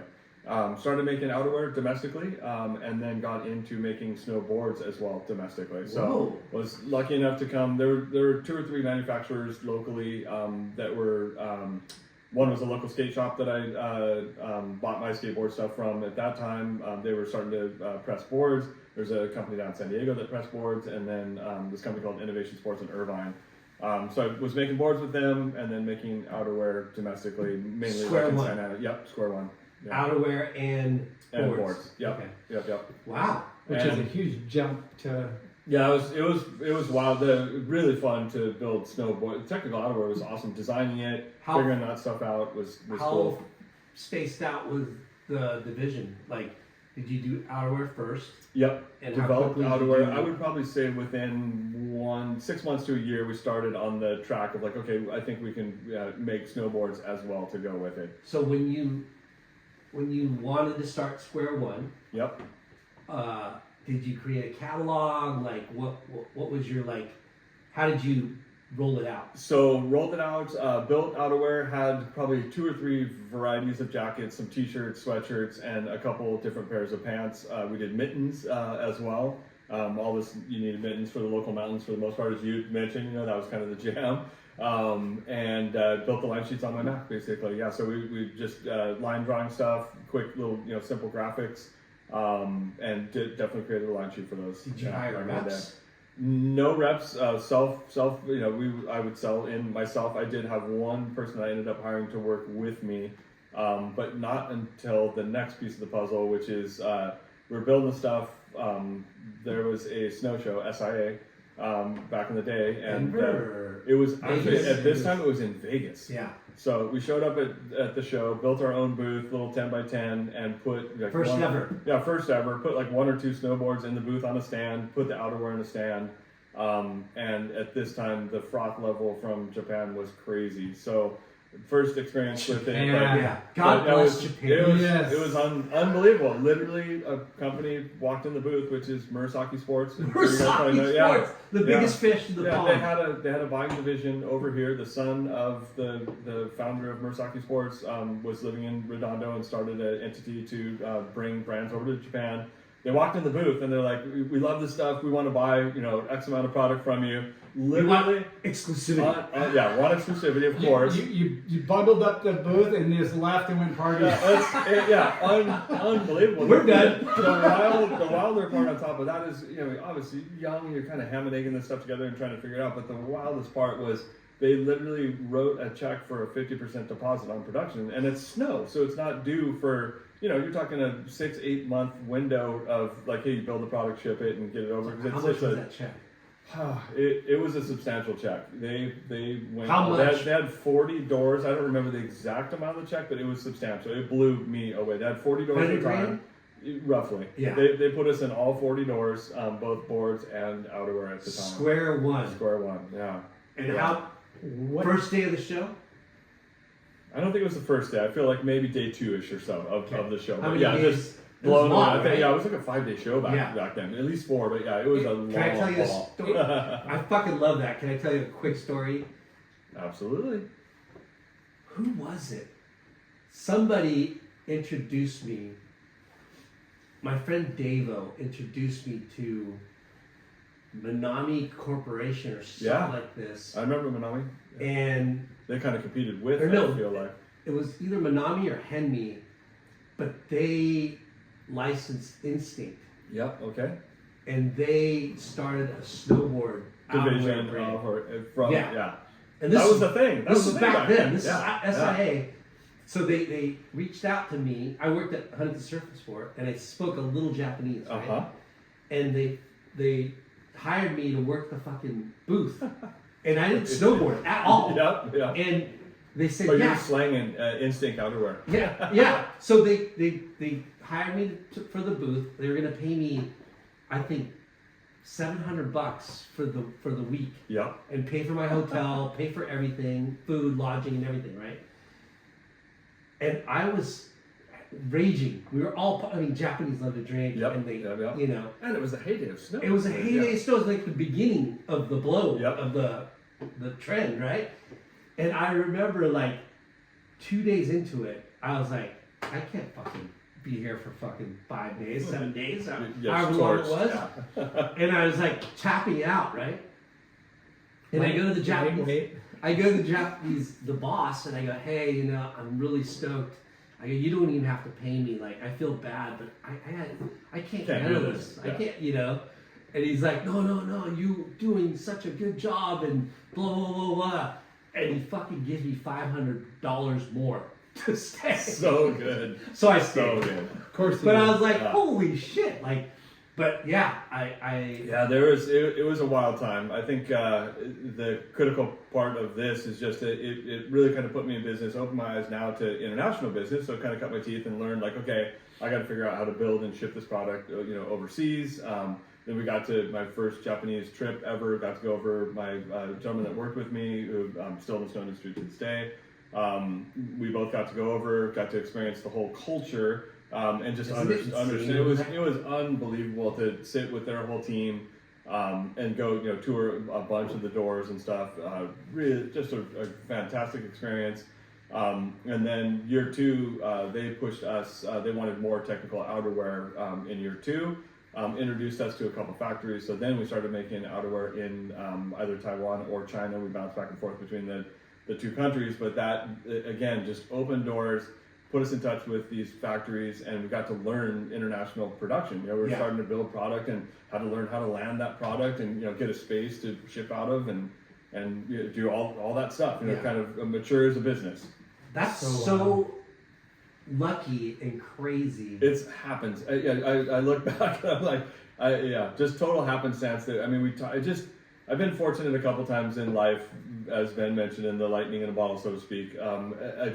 Fortunate, right place, right time. I think was a big thing. I try to pay attention to trends and things that are happening and/or opportunities, that align with the passions the stuff I'm into. Yeah.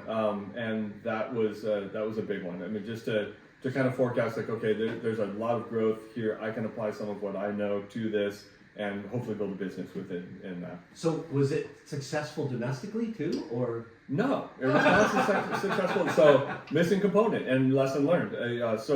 We did the brands for about probably 3 years. We were so wrapped up, and I ran it so tight. We were so wrapped up in taking care of Murasaki, and the orders were substantial that we were happy, comfortable with. Yeah. I mean, to me, it was like a windfall. Like, oh my god, like we're in business, we're killing it right now. Almost works against you because then it doesn't motivate you to grow other channels. You don't Absolutely. realize that though, as a young entrepreneur. I'm young and dumb. I would say at this point, because I'm not realizing, hey, this is not going to last forever. Obviously, in hindsight now, I'm like, how did I not see that coming? But yeah, I mean, you're so young, and this is such you're young, naive, and you haven't learned the lesson of like. Unfortunately, you didn't fail that first show. You fucking succeeded. Right. And it sucks because a lot of us and a lot of people have done the same thing. Like they go, oh, this is exactly what I needed. That's all I needed. It's so easy with just one distribution. Yes. Everyone puts their eggs in that one basket. Yes. Yeah. And you don't know. Quick lesson in diversification. Right? One account, one distributor hits your MOQ, and all you had to do was singularly focused. Seed, and then just open up a few of the coolest shops. But in hindsight, you know the difference now. But you need a mentor. Yes. You wish you could have looked and go, 100%. Right? You're like, hey, I just did this. I'm done, right? No, bro. Yeah. This is gonna happen next. Wait, what? Well. Oh, you think so? Oh, yeah. I know so. Yeah. Well, there's probably. I wish I had that. 50 other brands that came out of the gates around the same time trying to do the same thing, and they probably went belly up because here they are shipping to 50 different small retailers, not getting paid, can't have the cash flow. You got laid out Can you set. Can you tell me if you remember what Murasaki noticed about your brand? What did they say? I think what was attractive to them, there weren't a lot of brands doing it. We kind of crossed that line of, as I mentioned, kind of Southern California snow look, which was that cross. To me, it was just basically skate stuff that was going on in skate that these kids and myself adopting to go snowboard at the local mountains. Yeah. It was a You were thing. edgy. I mean, But back in the day, it was such a thing. I mean, they looked at the, Big Bear, the influence of, at that time it was Summit over Bear Mountain, but they looked at kind of all the stuff that was going on at Summit. I don't know if you guys remember Hot Skates in the Orange Circle as well. Yeah. So Hot Skates was another big. I mean, that was everybody. That's where you went to buy your snow hard goods and apparel and stuff. And Rawl started Special Blend around that. He had been probably in business a couple years prior to me as well, and I was a huge fan of what he was doing with Special Blend. Special Blend in Circa. Yeah, right? and then went on to do Circa. So Rawl definitely, then Forum as well. They had Forum snowboards. Rawl had already set the pace. He was already, working in import manufacturing, technical, breathable fabrics, like really kind of pushing for a small, like kind of local brand that started going national and or global. I would credit them with it really kind of pushing that envelope. I was still definitely in the very simple materials and stuff. Just the aesthetic was there. I mean, it looked like you wanted to look on the mountain, locally to mimic. It just was slightly more waterproof than the stuff than riding in a pair of jeans, basically. It was simple. And Murasaki Sports was, and still is probably the leading, even though they're the bigger sporting goods. They're the big dogs, so that's, there was definitely concern of like, okay, should we be distributing through specialty? And there were a lot of really cool small brands that were at the trade show. There's a brand called Swag and several others that I remember, Swag. well. Yeah, Swag. Yeah, I remember that. There's some really cool stuff. There's that just one G. There was I don't know if you guys remember just one G. Yeah, SWAG, I believe it was. And then there's a sunglass brand called Twist. It was super sick back in the day. But the young entrepreneurs doing their thing. They had started with they had Japanese distributors. After working with Murasaki, we started learning as we started going to Japan. And some of the brands that we looked up to the most, you start learning whom they're distributed by and their specialty channels and stuff as well. So there's education there. Our net was on the come up at that point as well. So I think at the same time that this was happening for you, I was at HSS gray marketing shit. Yeah. Oakley, Arnett, Stussy. Yeah, and that's, I feel like, Murasaki set up this U.S. buying component because I'm sure they were, great marketing and stuff, and that was their ability, all that stuff. So So funny, interesting piece of the puzzle. So that lasted. You're still doing that. So I was doing that for a couple years. I think I probably had about a 3 to 4 year run there until basically making a good living. Bought a car. Bought my first ability to all right, man, I'm moving out. I'm buying my own car. I leased a space in a couple different spaces. And what are your parents years? And my parents are stoked. Wow, you're doing it. This is killer. You're making it happen. You're in the mid-20s? I'm early 20s. 21-ish, 21, 22, something like that. Shit was coming together. I was hyped until like anything, there's a cycle, and I think Japan went so hard into snow. I remember going over and seeing people drive around in Tokyo, nowhere near the snow, with snowboards strapped to the roof of cars and stuff, just for a look, And I'm like, okay, it just felt like it couldn't last. Then you started going to Murasaki in year 3, so to speak, and you see boards on sale and stacks of boards left over after the season was done. So the writing was kind of on the wall there. We definitely tried to diversify and build some domestic accounts, but we weren't plugged in enough to really kind of make it happen sales rep wise and or ourselves going out and hustling the domestic business. So that ended up folding up. I ended up shuttering the business. We did some freelance design work of outerwear and snowboards, my friend that worked with me and myself, to kind of get by for a little while. And in this time, I moved in with I got out of my lease in my building that I was in, running Score One out of, and I leased a space. How big was that building? It was probably 2,000 to 3,000 square foot, somewhere like that. Shipped all boards and apparel and stuff was all landed and shipped out. What an insane feeling that must have been. It was incredible, right? Being this young dude, landing these goods, receiving them from the factories or whatever. Did you have your name on the wall? I mean, on the front of the no marquee, crazy stuff or whatever. But just kind of stealth in Irvine. But it was awesome to be young and going to my building, leasing a building, and stuff. It was a really. What kind of car did you buy? I bought a Discovery, a Land Rover Discovery. Yes. Huge. Whoa, huge. dude! And I was bawling back then. Yeah. I'll never forget. Dude. What a moment, man! I walked in the dealer and not a condo, not a timeshare. What an idiot I was. Why That's didn't a Range why didn't I have Rover? you guys Land running a Rover? better guidance back then? It was Range the Rover? Discovery, not the Baller. You know, the thing was killer. Discovery had the little box, had the little like, up extra a little higher like, with the taller windows up top. yeah, they were But nice. is Land Rover and Range Rover the same thing? No, No? no, Land Rover is it's a Yeah, Land Rover's the brand, Range Rover's a model, Okay. and then Discovery was a model, Okay. back in the day or whatever. Cool. But, yeah. Okay. yeah. Anyways, I love that thing. That was my Mammoth mobile, so it was rad driving back and forth to Mammoth and testing product and doing all that stuff for years and that thing. That was fun. But anyways, ended up wrapping that stuff up, and I moved in. No need for a building anymore, so I leased a small space and created kind of like a little design incubator with my friend that I was doing this with to kind of hold us over till we figure out our next move. At a really good friend who was a screen printer, and this gentleman, the two of us shared we love music, and he happened to be a member at the Foundation Room up at House of Blues, which leads to kind of the next segment in my career. I would go to shows with him up there. One night we went to go see Social Distortion. Jumped in his car, we jammed up, and we rounded the corner on Sunset, and there was an electrical box, and there was an icon face on the electrical box, and the paste was dripping off of it. And I'm like, holy shit.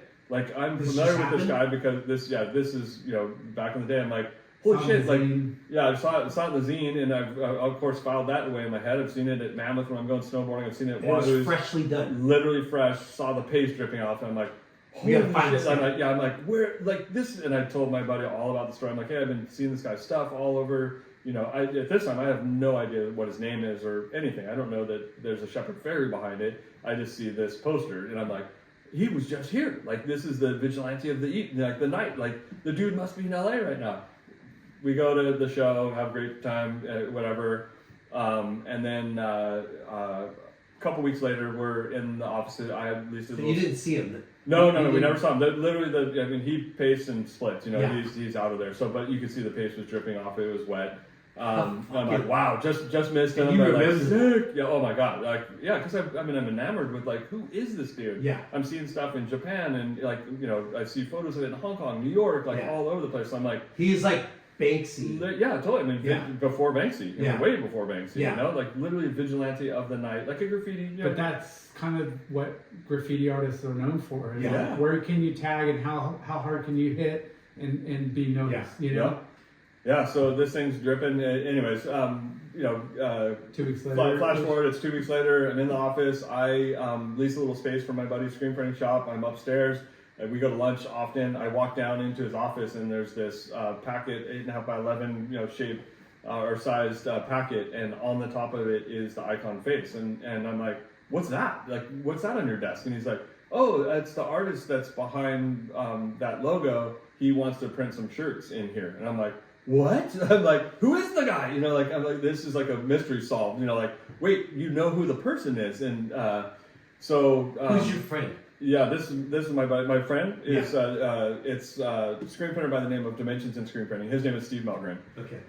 Lifelong friend now, ever since that date when I met him through printing some of my brands early, and then leased that space from him, and we became tight friends. Thereafter. So the thing is on his desk. I see it. I'm like, we need to talk to that dude. Like, how did you get this? Yeah. Yeah, how did he sought out thousands of so screen companies all over? Randomly, there was, I don't know if you guys remember the Gravity Games. Yeah. So Gravity Games was NBC's, I believe, entity that they did to compete against the X Games. Yeah. So Shepard created all the visual identity for Gravity Games. Didn't know this until much later, but Shepard created the identity, and the Gravity Games printing landed at Dimensions. Dimensions printed the Gravity Games stuff. Shepard liked the way he printed the stuff, the quality of it. So Shepard reached out and sent a pack across, like, hey, would you consider printing shirts for me? Who's making? What other brand? Did Dimensions use Stussy stuff too? No. I don't know if Steve ever printed Stussy. He's printed for a lot of companies. Yeah, I There was remember a big Dimensions being an action sports. still Outlet, to not this outlet, day. Yeah, to this day, he's a partner to this day in all of the brands, and we're. He's your partner. Yeah, my partner. We're in the building. We have Dimensions is in the same building that we operate all the brands out of. Got So we it. have in-house screen printing. and still super close to see every day. See him every day, pretty much. What a great combo! Like here Yeah. are your friends. You're renting a space. This falls in your lap. You do what you do. He's your backbone of the printing. Like that's I feel like incredible. Fate. I mean, people are taking a page out of your. It's fate. I mean, that this thing happened. I'm a fan, filed it away, and it just randomly lands on the desk. I still trip out to this day. Like, what? Like, how is this possible? So I'm like, we need to talk to this guy, and he's like, okay, like, I'll put it together. I'll figure out who it is, or figure out his name or whatever, how to get in contact with him. And Shepard at the time had left. He's from South Carolina, I believe. And he was out in San Diego because he was working within the skate industry. He opened his own, came out with Andy Howell, and then he opened up his own boutique design agency, and he was in downtown San Diego. So he had designed he was doing corporate work, and he designed the Gravity Game stuff, and he was doing that corporate work to fund his whole program to basically just make more stickers and posters so that he could go paste that shit all over the world at nights. So, I mean, he literally every night would be out pasting and putting stuff up wherever he would travel to. What's funny is, Sid Abruzzi. Yeah. We just had him on the show a couple weeks ago, and Shepard Fairey made his posters. It's crazy, right? Yeah, crazy. Yeah, such a small world. It is a small world, and he walked into Broders because I guess he went to some famous art school in Rhode Island. Yep. And RISD. Yeah. Chef's RISD alumni. I think.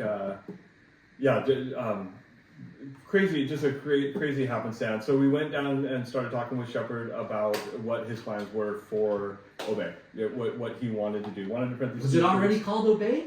It was called Giant at the time, I believe. So Shep had more visual ID of, I think Obey probably existed also, but it would be Obey Giant or Giant at the time. It made a transition into Obey at some point. Yeah. But so we got to go down. I remember driving down like I get to meet the dude, type of thing. Yeah. And I walk into his office and just the insane amount of art and all the guys that I looked up to as far as like graffiti artists and or street artists at that time.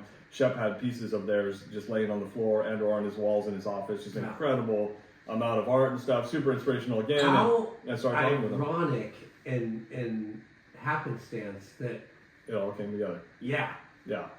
Like from you seeing it way back in the day in the magazine, and you seeing it around the world, and then you seeing it going to a fucking concert in Hollywood or so close, like chasing the rabbits, they're totally. just right there. And then to see the paste dripping, you're like, fuck. Yeah. This is so cool. I finally almost get to see. And then the thing landed on his desk, weeks later or days later. I can't remember what that time frame was, but it was so weird that happened. Just so crazy. Yeah. So you made an appointment to meet him in San Diego. Yep. Got to go sit and meet with Shepard. And it's funny you mentioned Jinko. I think initially Jinko had approached or Shep had approached one or the other, but they started talking about licensing potentially with Shepard. And then so Steve and I had a couple of really good, solid conversations with Shepard. So what were you doing then? Just freelancing? I was just freelancing at the time, yeah. So my really good friend that I did the snow stuff with took a job with Forum, Special Blend, and Foursquare. And I was offered like, hey, if you want to come aboard, we need some people over there on the design team. And I'm like, I'm sticking it out. I want to be an entrepreneur. I want to do my own thing still. And this thing started kind of coming together. So I'm like, how soon after? After my how snow soon company. after did you meet with after you shut down Square One? Yep. And then you met? It was less than a year. Wow. Yeah, less than a year. And we were kind of hanging on by a thread in the sense of I was doing like some just side hustle, freelance work within the snow industry to kind of just make ends meet and try to kind of keep at least, at that point I was like, okay, I can fall back on graphic design and or doing some freelance work to kind of float for right now. When that came together. So it's pretty quick turnaround. Not too bad as far as the time frame goes. I got lucky that stuff obviously came together. So did you create a business like you and your buddy is Steve, right? Yeah. Yep. Like, hey, there's something here with your graphics, with like what Shepard was looking to do with his logo brand. What was his vision? So he had, I would say there were probably 3 to 6 pieces of art in that initial folder that I mentioned. And his vision was, hey, I know I've been putting this stuff up all over the place. I know that there's a brand here. I want to print t-shirts. And Shep had printed some before in Rhode Island, and mainly distributed through like some skate shops and stuff because he's active in the skate and music culture back there. His initial thing was like, hey, can you just print these shirts for me? I think there's a demand. I'm going to start figuring out how to sell them in the shops. And I think at some point, somebody that he worked with, it was helping manage some of the steps of his career at that point, more on the commercial side of work. Maybe had that tied to Jinko, and then we got in the mix. We're kind of like, hey, let's go down and talk to him about this. So we have the background. Steve had worked a lot with a gentleman in production over at CNC Traders. So that's Eric Singer. And Eric had a background in, did production for Rusty, Red Sand. The Rusty, when Dak and Paul licensed Rusty back in the day. Red Sand. I don't think Sanook was quite there yet when Eric was there, but did Counterculture take over that too? Yeah, Counterculture was in there. Yes, yeah, exactly. Yeah, that's a good remember, good to remember that one. But Eric was a production wizard, a very, very strong background there. Always been a friend of Steve Melgren's. So we quickly started with the thought process of like, we got to put a team together. Steve was a screen printer. I would call myself always kind of jack of all trades, master of none is my deal. Basically, just try to facilitate. Got a little bit of experience in graphic design or tech packs or kind of putting that stuff together, some art direction, which obviously we didn't need with Shep. But worked initially with Eric as far as we need somebody that can handle import production, cut and sew if we're going to do this, so we can put an offer together and start working with Shep and his team and build a brand, a clothing brand around this. And then with Eric Singer came Don Junkel, if you guys know his name. But so Don was at Red Sand at the time, great, phenomenal salesman. And we had this vision of let's assemble this team. So we got the sales guy, we got the production guy, we got print production in-house. And then I can help facilitate, marketing / again, jack of all trades, master of none, a little bit of accounting in the beginning, whatever it took to open the door to make stuff happen. We're assembling a team. But honestly, it's your idea to form this. Well, Steve and I was like fascinated, like, hey, we need to meet the artist. I want to meet this guy. Like, let's see where this leads. Basically. You're already in the printing business. If we can make it happen, right, we could maybe build it to more. Yeah. Did you guys build a deck? We didn't even have to build a deck at that point. No. So we started talking with Eric and Don. Well, we started talking with Eric. Eric led to Don. Eric's like, hey, if you guys need a strong salesperson, I think we should at least talk with Don. And then from Don, that led to Don was on the East Coast a ton for Red Sand sales, and he spoke very highly. We need a cut and sew designer, so he spoke very highly of a young guy that worked in a surf shop out there. Worked in New Jersey at a surf shop, and he's like, hey, I got the kid. He just graduated from Philly Textile School, and I think he'd be a great fit to design this brand from a cut and sew standpoint. So Mike Ternosky is his name, and Mike literally jumped in his mom's. Mike Ternosky? Mike Ternosky, yeah. There was a Mike Ternosky, I don't know, yeah, the one skateboarder? that passed away. Okay. So he was was he early Plan B at Type A snowboards and Plan B and stuff. Yeah, he was in a car accident, unfortunately, and passed. So similar name, very close in spelling. Yeah. But anyways, so Mike Ternosky came aboard. Jumped in his mom's car, just graduated college, jumped in his mom's car and showed up at our building, and like, okay, man, which shop did he come from? I cannot remember what door he worked in. A Jersey surf shop though. Yeah. Okay. Wasn't Faria's. I cannot remember. Maybe Heritage or something. Yeah, I can't remember which one. But anyways, came out. He's been with us. He's still with us to this day. Awesome. Eric and Don have recently retired. Don's probably 3-4 years retired. Eric just retired. Wait, what? They retired and you're still working? I'm still going, man. Still going. I was the younger. Mike is the youngest of the partners. I was the second youngest in the partner lineage. Steve Melgren was also still to this day. He runs and owns Dimensions. And active partner, but he just retired officially this past year as well. So congrats, you guys! Yeah, congrats! thanks. A round of applause. Good run, you guys. So the four of you go down there? So we started meeting with Shepard. Yeah, once we kind of got the puzzle pieces together, the four of us, it escalated. We started talking to Shepard and what the structure of the deal would look like and stuff. So we structured a licensing deal with Shepard for the apparel brand and kicked Obey off, basically.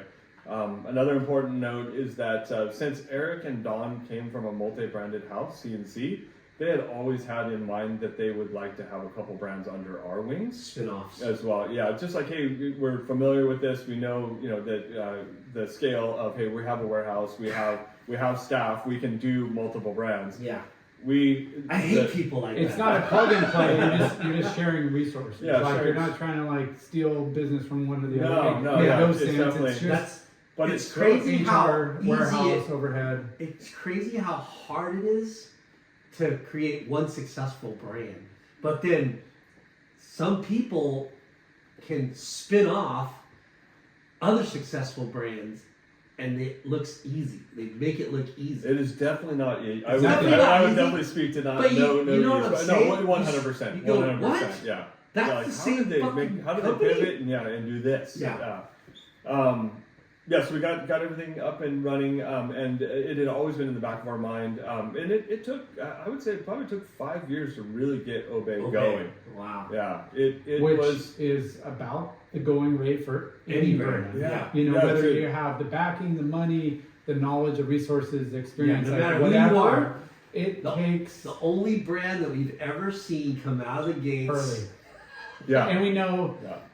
They promoted Hurley a year before it came out. Right. And when they came out, it was the MTV. Yeah. Hey, Dad, Blank and stuff. Yeah, I mean, and there are a the lot of things that relationships align. and the production was, hey, we're switching labels. Like it was Plug and play.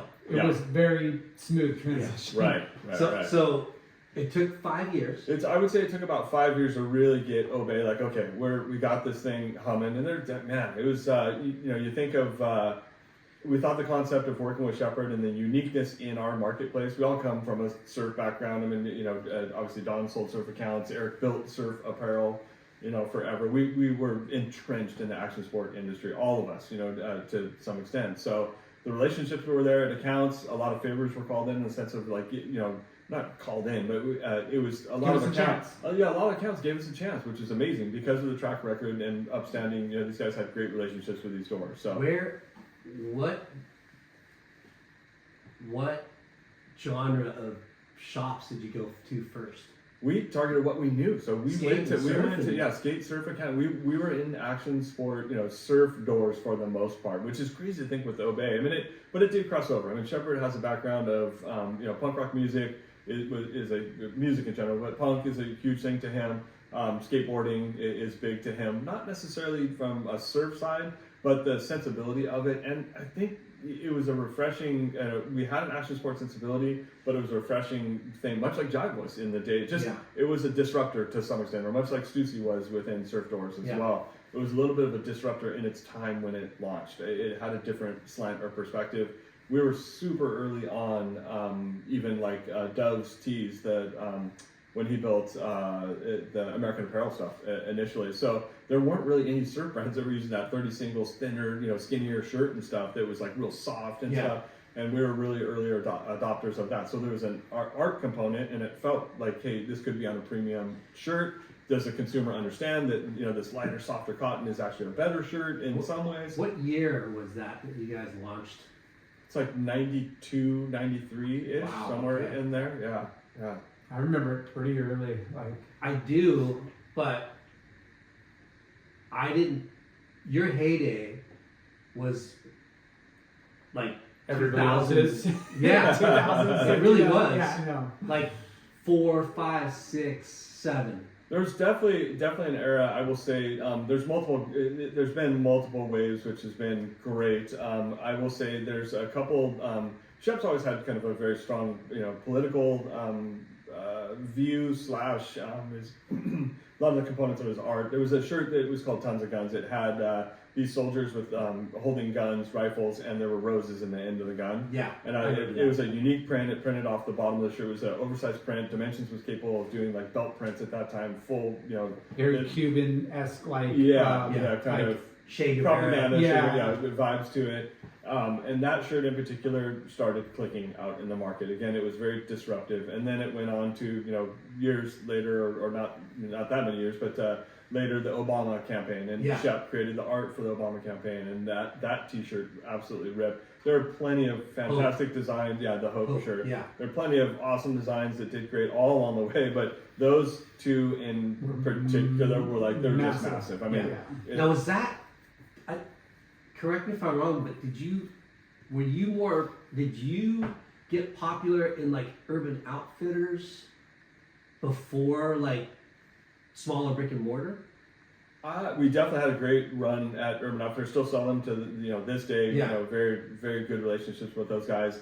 That was another much like the Stussy model, and it's worth saying that we've always had this very long-term, I think Stussy did a phenomenal model, even though Sean obviously sold and checked out. I think Frank and now onto his son, they've done a great job of like always just, the brand has stayed in demand. They've maintained a certain volume. There's ups, downs, but they've stayed, there's a brand cachet and a long history there. That's always been... They're disciplined. They set the bar in the sense of like, hey, we want this to be a legacy brand. I mean, that's what we set out to do when we started with Obey. It's not the quick like, hey, the quick hit. We've interviewed a bunch of brands, and we talk about it all the time. There's brand builders and creators that are like, hey, I'm going to ride this trend, and I'm 3 to 5 years out, and I'm going to start something different. Like there's different mindsets, and then there's those that want the. Sometimes I'm jealous of those guys. Well, true, it is a flash in the pants, but it's still just as difficult. No, absolutely. And all joking aside, I feel very fortunate again that we definitely have created a brand cachet. And there's cycles. I mean, I will say that you see. See the ups and downs, but to still be running a brand, nowadays that's 20 plus years old, and be a legacy brand, there's definitely something to be said for that. We know Stussy's an anomaly for sure, right? It's right there, but with it, and to give you kudos is like you guys kudos. Sorry, kudos. You've protected the brand as much as you can in every cycle of business. You've done a great job of getting it a certain spot and never going. You haven't raced to the bottom at all. Yeah, you mentioned the term discipline. I think that's the most important thing. And there's when you look back, there's steps where you're like, shoot, like we probably could have been even more disciplined there. Yeah. But I will say, there's instances of retailers that wanted to go bigger or certain graphics and or logos that literally could define the brand, because there's so much volume of it out there, and we're like, that doesn't feel great. You could use the analogy of like Supreme nowadays. Do you really see anybody ripping around in the red bar Supreme shirt anymore? They jumped the shark. It just it got so big. But they or the people that bought them? The people that bought them. Yeah. And they. So that's the challenge. It's probably not politically correct, but they went full retard. Hey, cha-ching. They got money falling out of everywhere. It's raining. So it's raining dollar bills, y'all. Active, right? Yep. Heyday. And I shouldn't say this out loud, but I used to get not the secret, but their sales reports. Yep.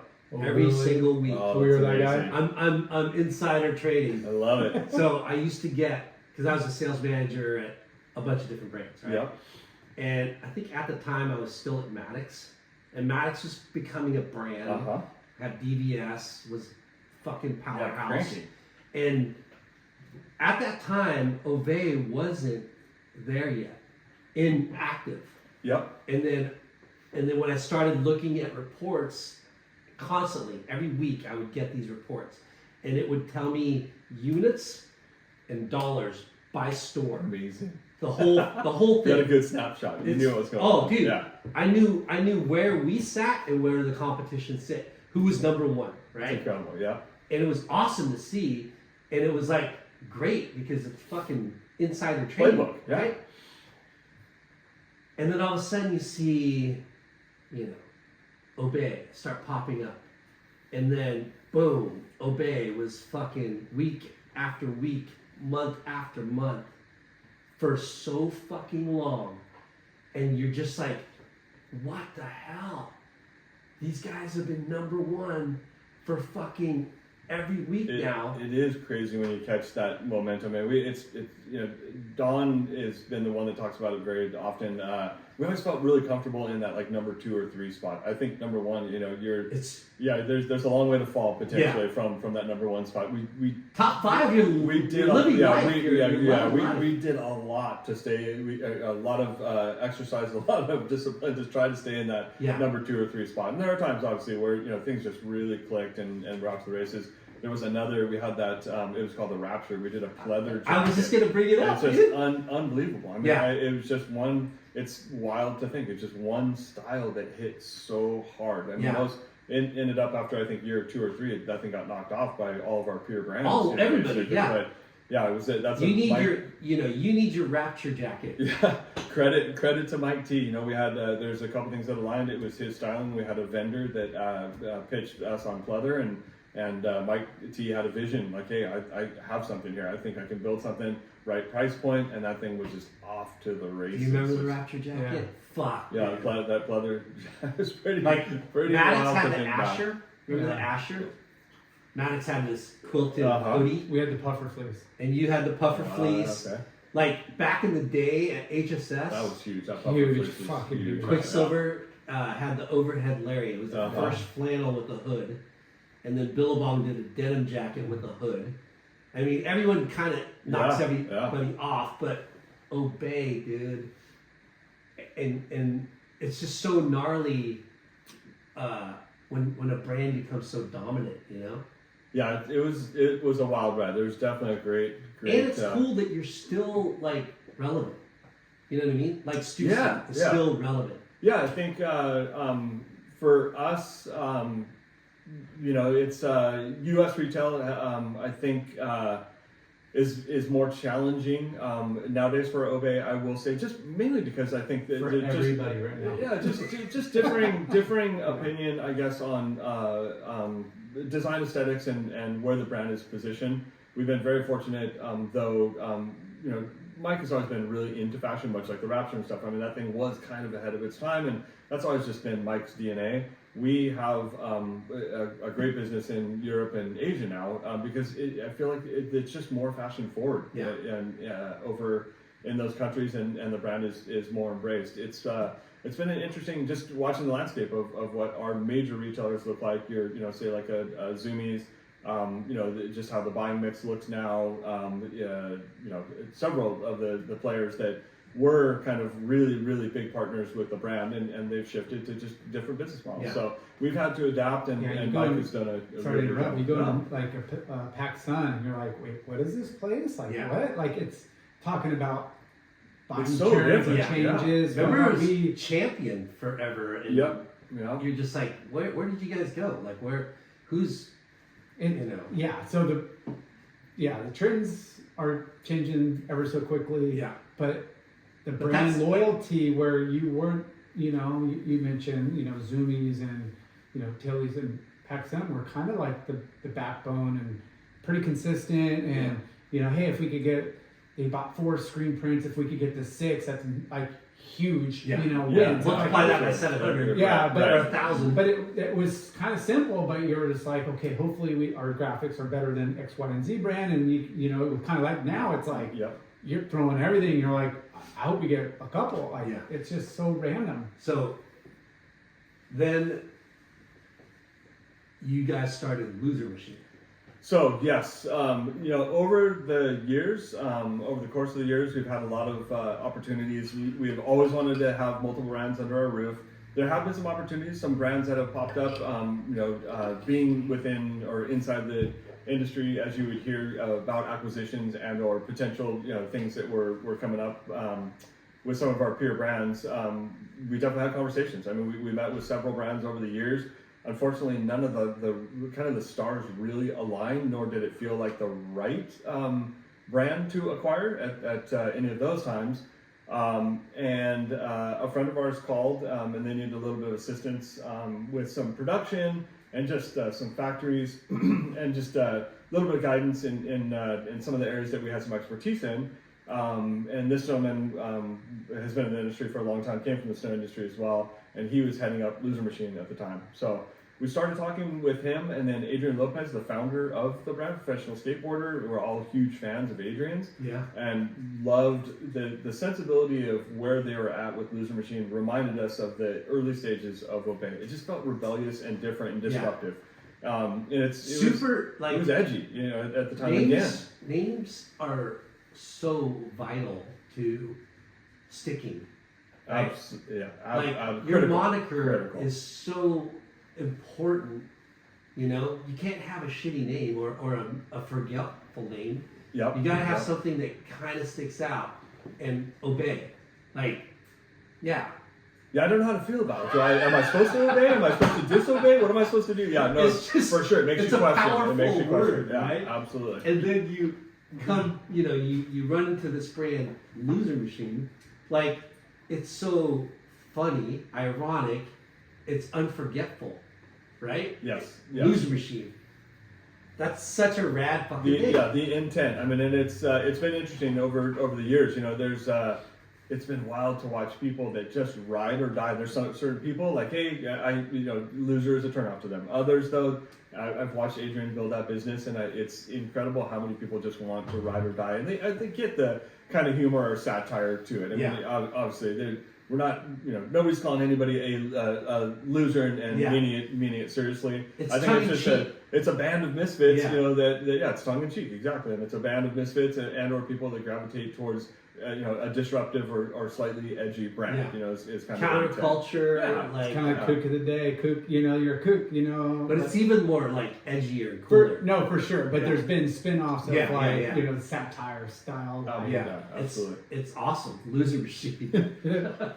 So it's been that's been a fun one. And then when we went down and started really kind of looking into their base out of San Diego as well. Started looking into the brand and or assisting a little bit, and there were some great alliances there. We just really hit it off with the team down there. Very tight little team. Those guys were doing a great job. And one thing that we saw on their they had some stuff pinned up on a board, and they had the Dark Seas division of Loser Machine. Shut up. So which is crazy, but they came up with it. So Adrian and his team were definitely entrenched in kind of motor culture. Skateboarding, vintage motor culture, old cars, bikes, skate stuff. So that was kind of and I'm into all that stuff. So of course I gravitated or liked that stuff. But a couple of the guys down in the office, the initial creative director as well as the sales guy, were very ocean minded. They surfed, they fished and or hung at the beach basically. So they wanted. Well, Nick came later. But these guys they liked where Loser Machine was at, but it wasn't as although they were working there, it wasn't as relatable to them in the everyday sense of wasn't necessarily totally their passions where Adrian was at. They did a great job of creating the brand for Adrian, but they wanted an ocean-minded side of Loser Machine. So they wanted kind of a rebellious or edgy spirit to a brand, but they wanted it to be water-related. So they were kind of kicking around the idea of doing the Dark Seas division of Loser Machine. And the first shirt or graphics that they did were kind of a traditional bike graphic, a wing and wheel, and then it had an anchor through it, and it said Loser Machine up top, and then the Dark Seas division. And we saw that stuff pinned up, and we're like, oh shit, what's going on with Dark Seas? What's the whole kind of thought on this thing? They explained kind of the whole deal. They had already gone through the trademark process. And it was a concept that they were starting to develop out, but it was very infantile at that point. They didn't have a lot going on. Flash forward, we ended up working with Adrian, and we ended up acquiring both Loser Machine and Dark Seas. And Adrian came up, and he is a partner in the brands and is up in the offices with us now. Both brands. Yeah, both brands, and we all work together. How genius! When did Loser Machine start? And then when did you guys come on? 2009, I think, is the inception of Loser Machine. It's only a couple years later, when we came. And they were already on Dark Seas that early. Yeah, they were on way back when. Yeah, for sure. So as wild as it is to say, we were selling Hanger. back in the day, and Dark Seas did exist in Hangar 94 before Salty Crew did. I mean, Milo was they bought, Dark Seas prior to Salty Crew kind of kicking off, and you guys know the story of Salty Crew obviously launching and it being Milo's son-in-law and stuff. How funny! Yeah, pretty wild. So I guess where I'm going with that is I think Jared and his crew starting Salty Crew, we were just vibing on some of the same stuff. Kind of the fish surf component. I think a lot of people don't necessarily know that. They might think that Dark Seas came much longer after a Salty Crew, but kind of just interesting timing. Yeah. I don't really put the Associate the two. Yeah, I don't are. put it to. They are a little bit. Yeah, as it's far hard as if like, you're depending on the perspective of how you're looking at the brand, because I think we have a pretty diverse storytelling background. I guess I would say fishing, vintage nautical elements and looks and feels. Surfing and fishing are pillars of the brand. Yeah. There's plenty more extensions by design in the sense of we definitely canvas a far greater beyond those activities. There's a greater reach in that, but those are the pillars of the brand and where they started. And I think when you start getting into that fish side of things, really is kind of where oftentimes we feel like there's a head-to-head comparison with say a brand like Salty Crew. But from a brand aesthetics, like I feel like you're so known for your cut and sew and your kind of like flannels and your jackets and like printables are for sure, but you had a good balance from the beginning where I feel like with the Definitely. obey, look of kind of a Fashion higher sense. end, like a very clean, like I'd wear that flannel or that jacket and not knowing the label, you know, like it just has a good look. Thank you. I appreciate it. Yeah, a lot of it, I mean, I feel like the stuff that we're inspired by, whether it be like kind of vintage military / just traditional cool shit that's timeless, for the most part. I would say that's the things that we always kind of gravitate towards. A deck coat, a good flannel, jackets. We love doing outerwear. Very fortunate that we have the vendors and or the design team that, through Obey and, our men's designer now, Mike Thompson, has done a phenomenal job of designing Dark Seas and Lizard Machine. He's the gentleman that handles all of the cut and sew products. And then there's a gentleman named Paul Nichols that handles all the printables for us on both of the brands. Yeah. But those guys align on the vision of kind of those root or core inspirations for the brand. I love it because it's nowhere near Salty Crew, like Salty Crew is cool, but it's almost like the Volcom of that genre. You know what I mean? Yeah. That's good analogy. To me, it's like more in that realm.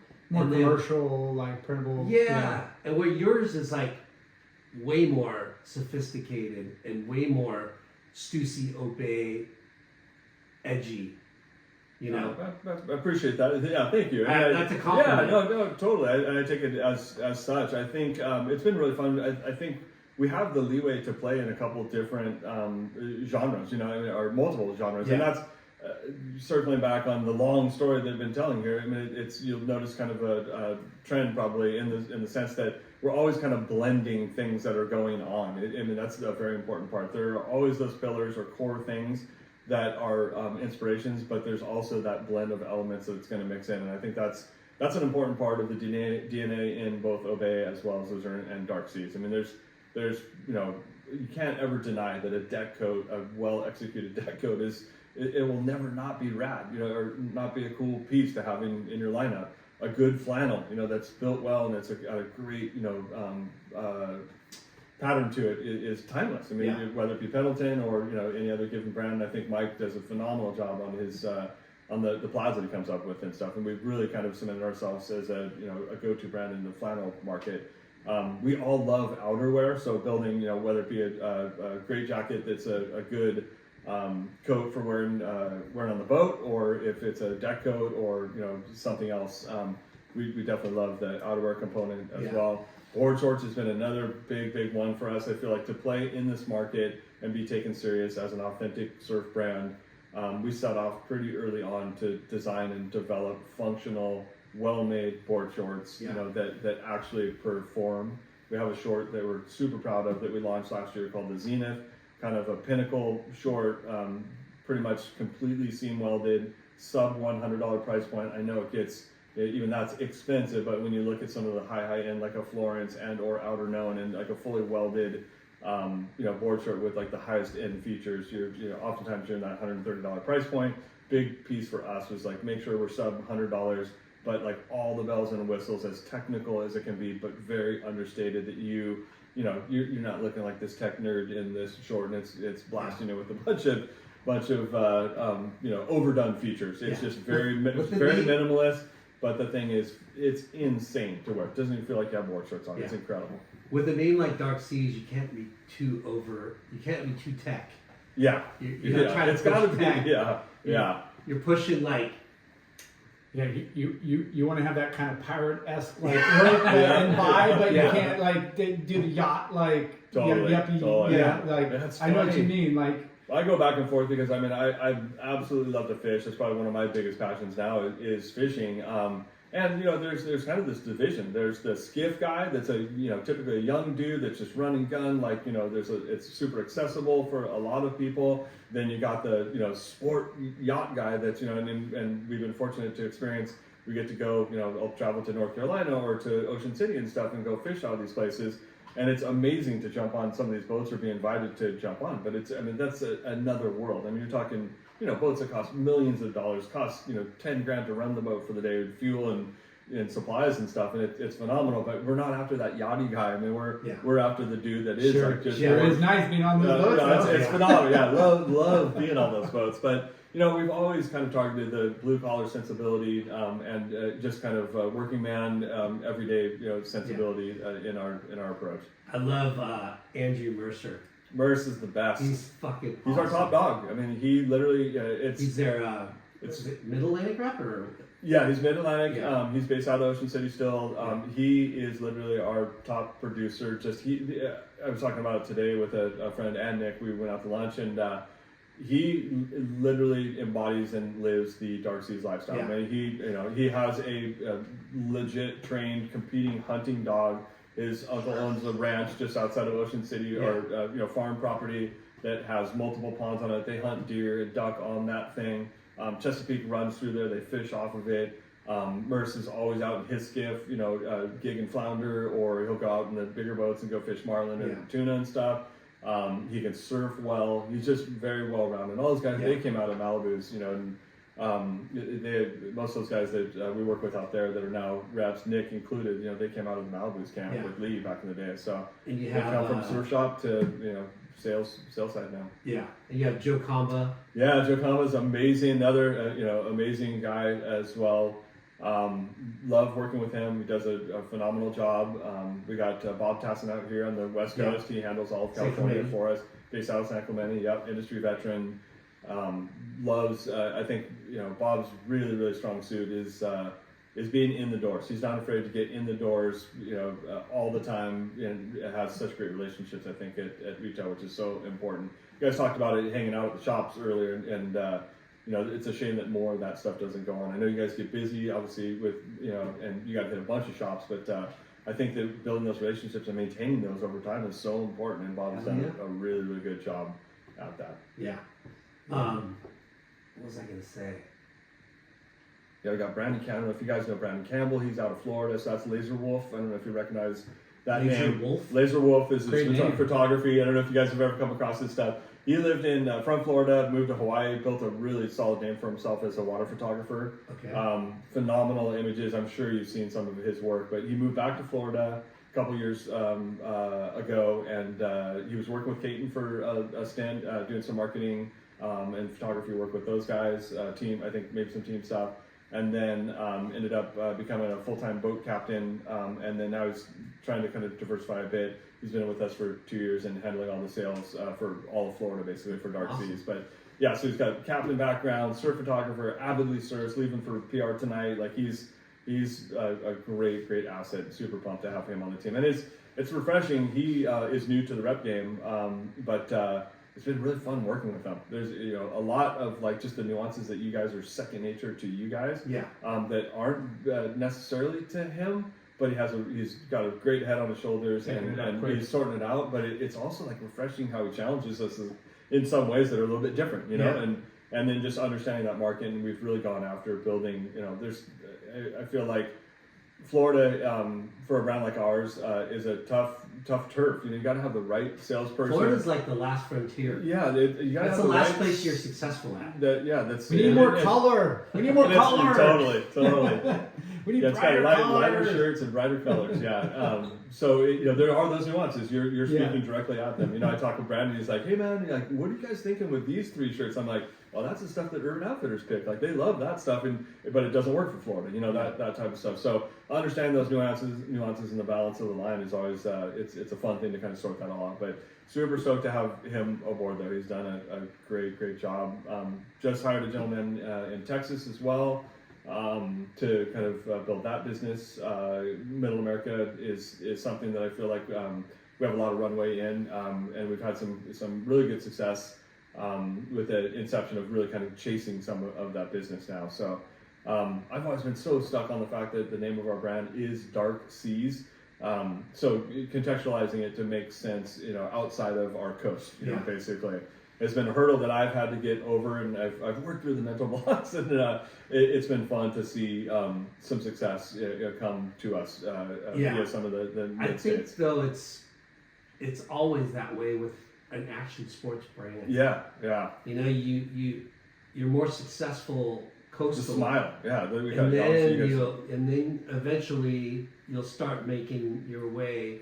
Yeah, in Middle America. It starts creeping in. Yeah, we call it the smile with the down the coast of the obviously the west coast, east coast, and then filling in the Gulf there a little bit. But and when did Dark Seas kind of go full force? Like when did that? So I would say when we first onboarded Loser Machine and Dark Seas and brought Adrian up as a partner as well. We put a pretty big emphasis. Loser Machine was bigger at the time and already established, so we put a pretty big emphasis on getting that thing really kind of cooking. And it took a couple years. We were still developing out Dark Seas, but we hadn't gone like full tilt. Like, all right, we're really going to start building this line out and increasing SKU count and really kind of sorting out what the assortment would look like and whom the retail market would be for it. So it probably took 3+ years until we're like, okay, we're the thing is kind of cooked now. Let's get it kind of humming as well, and then started working on cracking doors, with that. East Coast was the most receptive to start with, and it's funny because a lot of people think the brand is an East Coast brand because we have such a presence out there. I was gonna say, you probably have more exposure and penetration in East Coast accounts than you do West Coast. Yeah, it's testament to, Andrew is a huge piece of it, Joe as well, now Brandon, and Andrew has, again, because he is so tied in and lives a life, I mean, he's equally at home. He can go to Atlantic Tackle and his local harbor, and work with those guys as much as he can go to Malibu's, as he can go to any one of the doors, whether it be down in Jersey to go to Ferrias, or he's very comfortable in all of those zones, so he's been able to kind of put that together.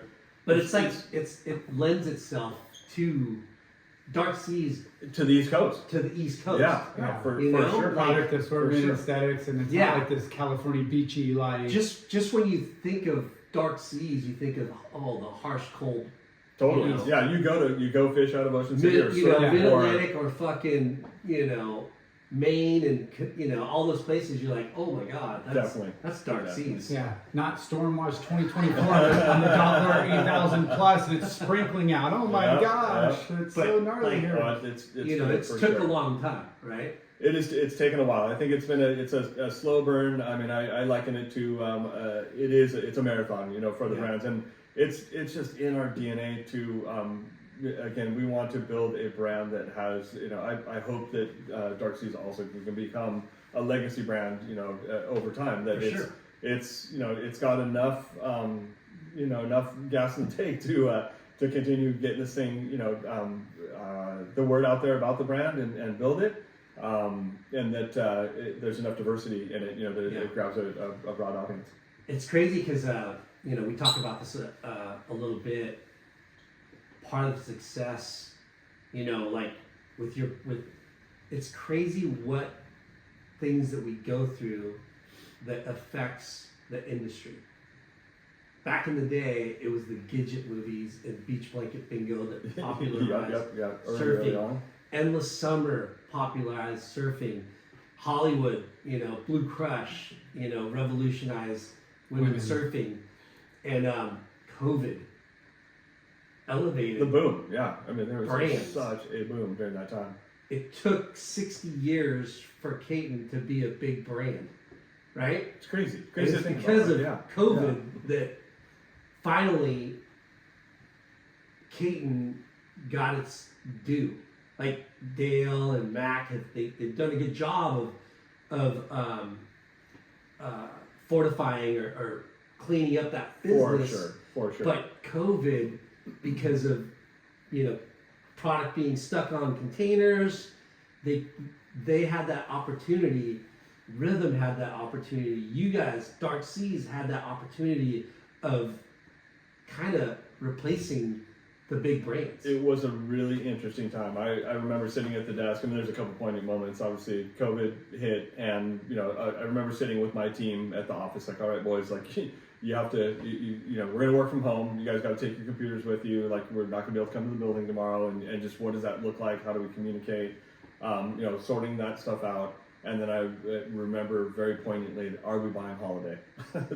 that first year, and it was a big decision. I mean, we were talking to our friends and peers, and many of the brands didn't buy their holiday. They didn't know what was going to happen. Yeah. We rolled the dice, bought our holiday, got delivery, and I think that was a watershed moment a little bit for us. I think it helped us gain traction because it was a big gamble, but we were a brand that could ship during that time, that could replenish, when these people were having success. I'm blown away by the retailers. I would, kudos to the retailers that put programs together and just figured shit out during that time. I feel like Tyler at Chid Visions, like he was out on the sidewalk slanging shit. Come by, pick this stuff up. He's got a bag, a bag with flannels in it or whatever. He's handing it off to somebody. People are making appointments shopping and stuff. Yeah. And I feel like there were plenty FaceTiming fucking. There were plenty of shops that were just like we're done. We're steam cleaning it in the back. There's no bugs on this. I swear. So it was really interesting to see how different people approached it, and it obviously changed our lives forever, and the trajectory of how you could do business, and even just how we communicated, Zoom, and all the stuff that came out of it. You're nimble. You're able to be. Had to be. Yeah, you're able to kind of navigate with a little less restrictions as the big guys. But it was a unfortunate moment in time that helped you guys, it definitely did. Gain market share. Yes. And it gained market share. I mean, we've been doing this a long time, and we pay attention to the market and see, we walk into stores all over, and you're like, holy shit, Dark Seas is a fucking a force to be reckoned with now. Oh, that's awesome. You know what I mean? That's great. Yeah, that's great. Right. Great to hear. You walk into Brave, and you've got this huge section. You're just like, how'd this happen? Yeah, well, this is what happened.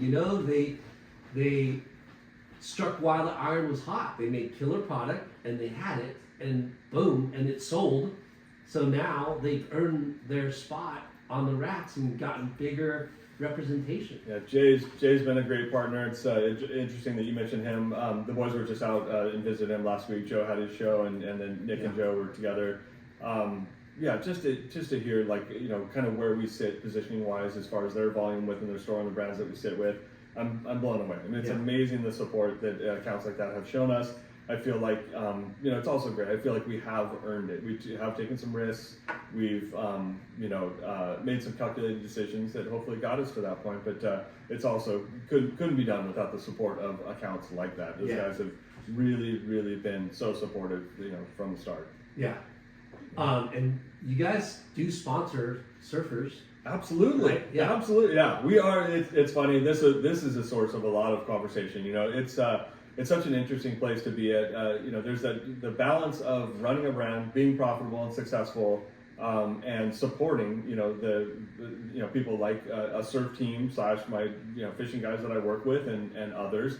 And it's a tough thing within our industry, and we're seeing a lot of team riders that, as we talked about before we started the podcast, that don't have stickers on their boards, don't have major sponsors nowadays. So we have my approach has been working or aligning with a few guys that ride for the brand and really going out of our way to support them in their endeavors and make sure that we are giving support and or participating in kind of multiple zones. So there's a couple guys on the team. The biggest name we did have, which is a very unfortunate story, but the biggest name that was on the team was Kalani David. It was amazing to work with him, and that dude's such a powerhouse between skateboarding and surfing, which was such a rad thing to witness and just be a part of, because it felt like such a great fit for Dark Seas. And unfortunately, we lost him a couple years ago. Yeah. So that was kind of devastating. That was our foray into kind of like, okay, we're going to step on the gas a bit here and work with somebody. But the story on Kalani too was just such a cool story to be able to participate in somewhat of a comeback of his, as he was working his way back from some health issues, back in the day. Yeah. So the guys that we support, try to be selective in the sense of territories that make sense for us. We worked with Chauncey Robinson. He's based out of Florida, local ripper to Sebastian. He now works for Sunbum, so he's a full-time career with their team on the marketing team, but just been awesome to be with him for years now and supportive. I work a lot with Sky Allen. He's based out of Hawaii, but originally from Florida. And he's been he's kind of jumped into a role where he's starting to take some of the team management off of my plate, and really. So you're managing the team too. Yeah. Wow. We're a This guy's got all the we're a hats. pretty tight little Jack of all trades, master of none. Yeah, that's what I say. Tight little crew, and just coming out of my background and where I'm from and the things that I'm passionate and love to do, it's easy to gravitate towards. I love being able to put those puzzle pieces together, make introductions, of people, put shoots together, figure out where we're going, and how we storytell. And building the booth still. Yeah, absolutely. Hey, he does have the background with the work, the hands-on. Yeah. Definitely.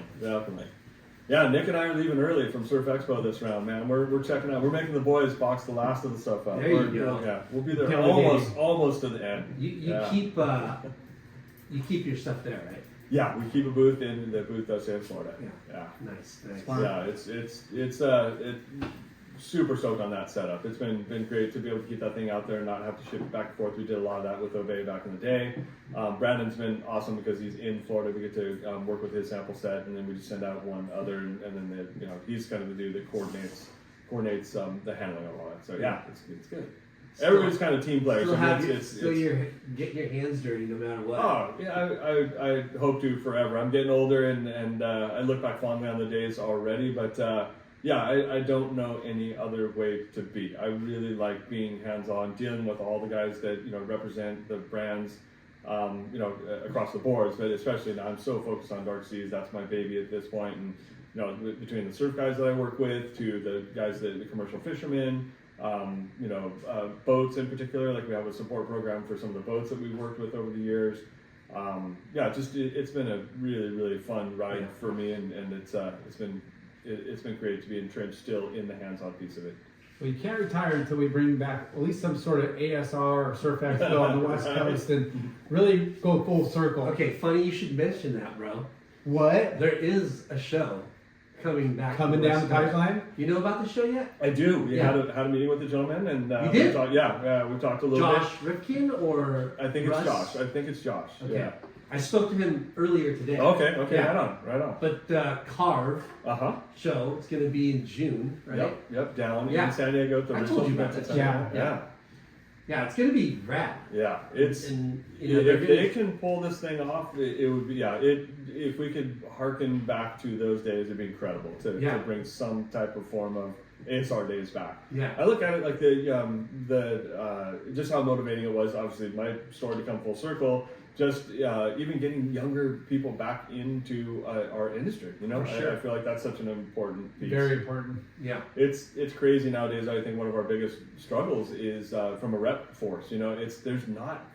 I mean, there's so many kids that, myself included. I mean, I wanted to go down that path of being involved in this industry. It's just they're few and far between now. Yeah. The youngsters, the young dudes that want to make a living in this industry in some form. Yeah. And we need a new generation of industry.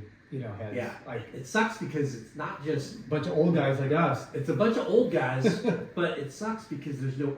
It seems like there's no interest either, Yeah. right? And not just in the business, action, sports, clothing, apparel, but even like board building. Right. You know, like Right. or like new skateboard brands, or you know what I mean, like Yeah, it's an interesting. I look at it like it definitely it's felt like there's a change in the guards. That's due for years now. I always kind of trip out on the fact that the heritage brands have these revivals or continue to be such a big piece of it. But I do have a very hopeful outlook on. I think it's just the life cycle. We need new energy brands and momentum in and just new blood in our industry. I mean, that's the bottom line. I mean, we are myself. I'm the oldest of us three sitting here. Well, I don't think so. I don't think so. This guy shut your over there is mouth. like, Shut your mouth when I'm talking to you. This guy's But it's a youth. But market. yeah, That's the youth market. it's just the youth market. You got to always be looking at. We talk to somebody on the younger side. It was exciting to talk to somebody that's has a sales background. He's young and making his way in this industry, and I'm like, man, what a refreshing take it is to sit and talk with you and hear your passion for this industry and wanting to be involved in it. I think it's far fewer and far between nowadays. Yeah. Yeah. So we need to keep the tribe together. What kind of boards are you riding these days? I'm lazy nowadays. I need a lot of foam. I don't surf near as much, so I need a lot of foam. I do have, I should know the size of the thing, but I have a Campbell Brothers that I like a lot. I bought it from Nick at Thalia. He got a batch in, and I dig that thing. Bonzer? It's a Bonzer, yep. For a little bit, I was working with CJ Nelson, and he shaped me, had a board shaped for me. So I do find myself longboarding more mid-length and longboard, more than anything nowadays. So my son surfs actively, and he really took a passion to longboarding. He'll shortboard and stuff a little bit as well. So it's been really fun. I never longboarded until probably 3 or 4 years ago in my entire life. I always kind of frowned on the longboard scene. Yeah. But it's so fun. fun, and it's been something that's really kind of stoked me on surfing again, and the fact that I got to go surf with him a bunch. Yeah. I have so much respect for people that can surf well, cross step well, and how fluid that stuff can be. I'm a huge fan. You guys probably know him, but JJ Wessels. Yeah. So That dude to me is just he's so awesome to watch. And we have a young guy, Joe Kukling.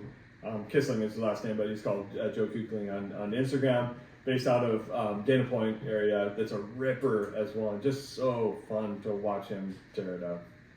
He rides for Dark Seas? Yeah, he's on the Dark Seas program. Nice. Yes, yeah. What was I going to say? I lost my train of thought. Oh, okay. And boards? No. Boards or? CJ Nelson. Yes. Is he crime? Yeah, CJ does crime. So I have a couple crimes as well. Those Love things those. They're look fun. so- Yeah, Have you seen those boards? yeah. Next level soft top, that's for sure, right? Yeah. That's the only thing. That's the only mid length I think I would like to ride. Yeah, it's pretty. One of those. They're pretty fun. Look fun. For sure. Have you partaken in any wave pools? I have not. I'm so bummed that I have not gone yet. So we work. One of the guys that surfs with us is Duran Barr. Out of San Diego. Duranimal. Yeah, Duranimal. He's a ripper. He rides for Dark Seas too? He rides for Dark Seas. Okay. Yep. Really pumped. Sky actually brought him aboard last year. We also work with Dylan Horde. Dylan's one of our team guys. So he's a Newport guy. Yeah, right? he's a Newport guy, right on the fringe, right on the border of Huntington, though. So yeah, Dylan's another one of our team riders as well. But between Duran's the tightest to it, but he's tight with the Shoots camp. He's invested in Shoots. Yeah. And we're sponsored by Shoots, bro. That's why I know. you're drinking I'm that. drinking it right now. It's delicious. It's so delicious. I really dig. We've done a couple movie like small edit premieres down there, which has been really fun at the Shoots zone. But Duran is tight with the Shoots guys, and they have Chris has involvement in Palm Springs Wave Pool. So yeah, at some point I would love to probably carve out sales meeting and or at least a session with the boys to We'll kind of invite Jockey. Yeah, We'll do a podcast for your sales meeting at Palm Springs Strip Club. We won't get the we won't share the new coming out, but we'll hang in party. I love it. Yeah. I love it. We won't be stealing designs. That's for sure. No. We just want to come party and hang out. Yeah, I'm frothing to go check one of those things out for sure. That Arizona pool looks really fun. Shane too. Sessions, Revel Surf. Yeah. Yeah, my There's son. a couple different things there. Son does video stuff, and he actually went out with Scotty Stopnick and JJ last year, I think it was, to go shoot when they're still in prototyping phase or whatever. Funny. It was rad to see that thing kind of come together and then what it is now. So your son's kind of in the business? He not yet, still in college, but he is a filmer. He grew up surfing in our zone as well, so he's tight with like Ian Gottrin's a really good friend. So he hangs with Ian and shoots with him a little bit. There's another young guy, Luke Cara, that works for Album that he hangs and shoots with also. Cool. So yeah, we got a little squad, and it's cool just to see that pocket of that surf community. Those guys all kind of interacting with each other as well. Freaking awesome. Yeah, there's some new blood. Oh yeah, Yeah. it is out there, especially on the surf side. I feel like and that's like you said during COVID / I feel like that's healthy. I think that from an industry side, that's the one that I'm like, man, I'd like to see more young guns getting in the mix. Yeah, Yeah. for sure. Well, shoot, man, this has been epic. Yeah. It's been long. Yeah. Sorry, boys. No, not All even. over the place. We've way too many things together. I think This it's is awesome. perfect. It's perfect. It culminated to what Dark Seas, your new baby. Yeah. Now, is there another new baby down the line? No other new baby. I mean, our eyes are open. Still have continued to engage and/or talk with brands if there was some type of opportunity that really made sense. But there's nothing currently in the pipeline. We're like, okay, we're going forward. This is the one right now. Yeah. Any surf trips planned? No surf trips planned. Fishing trip on the horizon right now. Awesome. But unfortunately, no surf trips planned. I gotta get that going.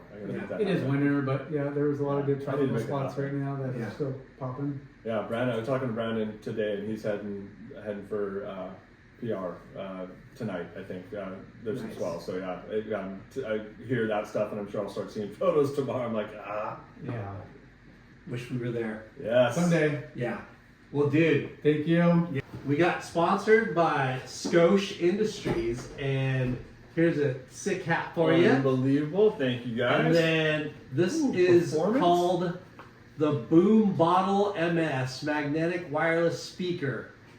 Bro, So anybody, Bluetooth. anybody who's not familiar with This thing Scotia, looks mental. everything's magnetized. They got killer car conversion, phone kits, bottles, speakers. It's iPhone accessories for your car, for your house. Yeah. Chargers, speakers, So this speaker's got a magnetic top, so your phone sits right on top, and a bottom. and a bottom. Yeah, so it magnetizes to your car. What? Unreal. Or I can't wait anything to- metal. Yeah. Skosh. Yeah, thanks, Skosh. And We got a Thank couple you of guys. parting gifts for you. Yeah. Thank you. You picked out I the love the hat. bright orange camo. We got a couple of koozies for you. we got Appreciate it, bonsai. boys. You've heard of bonsai bowls, right? Yeah. Yeah. Bonsai bowls. Want to thank I'll get you that. Earth Pack. Earth Pack has all your bags and packaging needs. Yep. We rambled off capacity, shoots, Ashland for all of our beverages services over here. Thank you to Clearweather Brand. Yep. Thank you to Earth Pack. Thank you to Loose Towels. Murph Electric Bikes, Murph Electric Bikes. Caballero Pools and Spas. Finless Skateboards. Woo! Want to get your pool done? Landscape? I love it. Let's I love go. it. I love it. But dude, Chris. Yeah, pleasure, you guys. Thank you. Yeah, I really thanks Thanks appreciate for having me, always and, thanks for always helping us out or helping me out with the brands I do. That's what it's all about. I think there's something that we didn't necessarily talk, just the camaraderie within the industry, and I think it's more important than ever banding together. Especially you mentioned, Dale at Caton and stuff. It's been it's really cool to kind of vibe off of those guys. Obviously, Ryan and his team at Rourke. Another, great, really big fan of what those guys are doing. Yeah. Sean Florio at Rhythm as Yeah. well, huge fan. The Salty Crew Camp. I mean, there's some really good brands, that Good momentum. there's some good momentum there and some great people. I think it's really important that we all, as the younger generation of brands, so to Yeah. speak, I'm the old guy, but I think from the younger generation of brands, it's going to take us all banding together to make it happen and push into the next generation. Yeah, stores in the industry can't win with one or two brands. Like on, the hot ticket. We need everybody to help Get it. lift. Yeah. Agree. I agree. Rising More- tide lifts all ships, right? Exactly. That's That's what I was Keep- gonna say. You said said go it. home. Sorry, I love it. Okay, well, All we'll right, leave it thank you, at that. guys. I Hey, thank appreciate you. it. Thank you, That was Chris. awesome. No, thank you. Peace.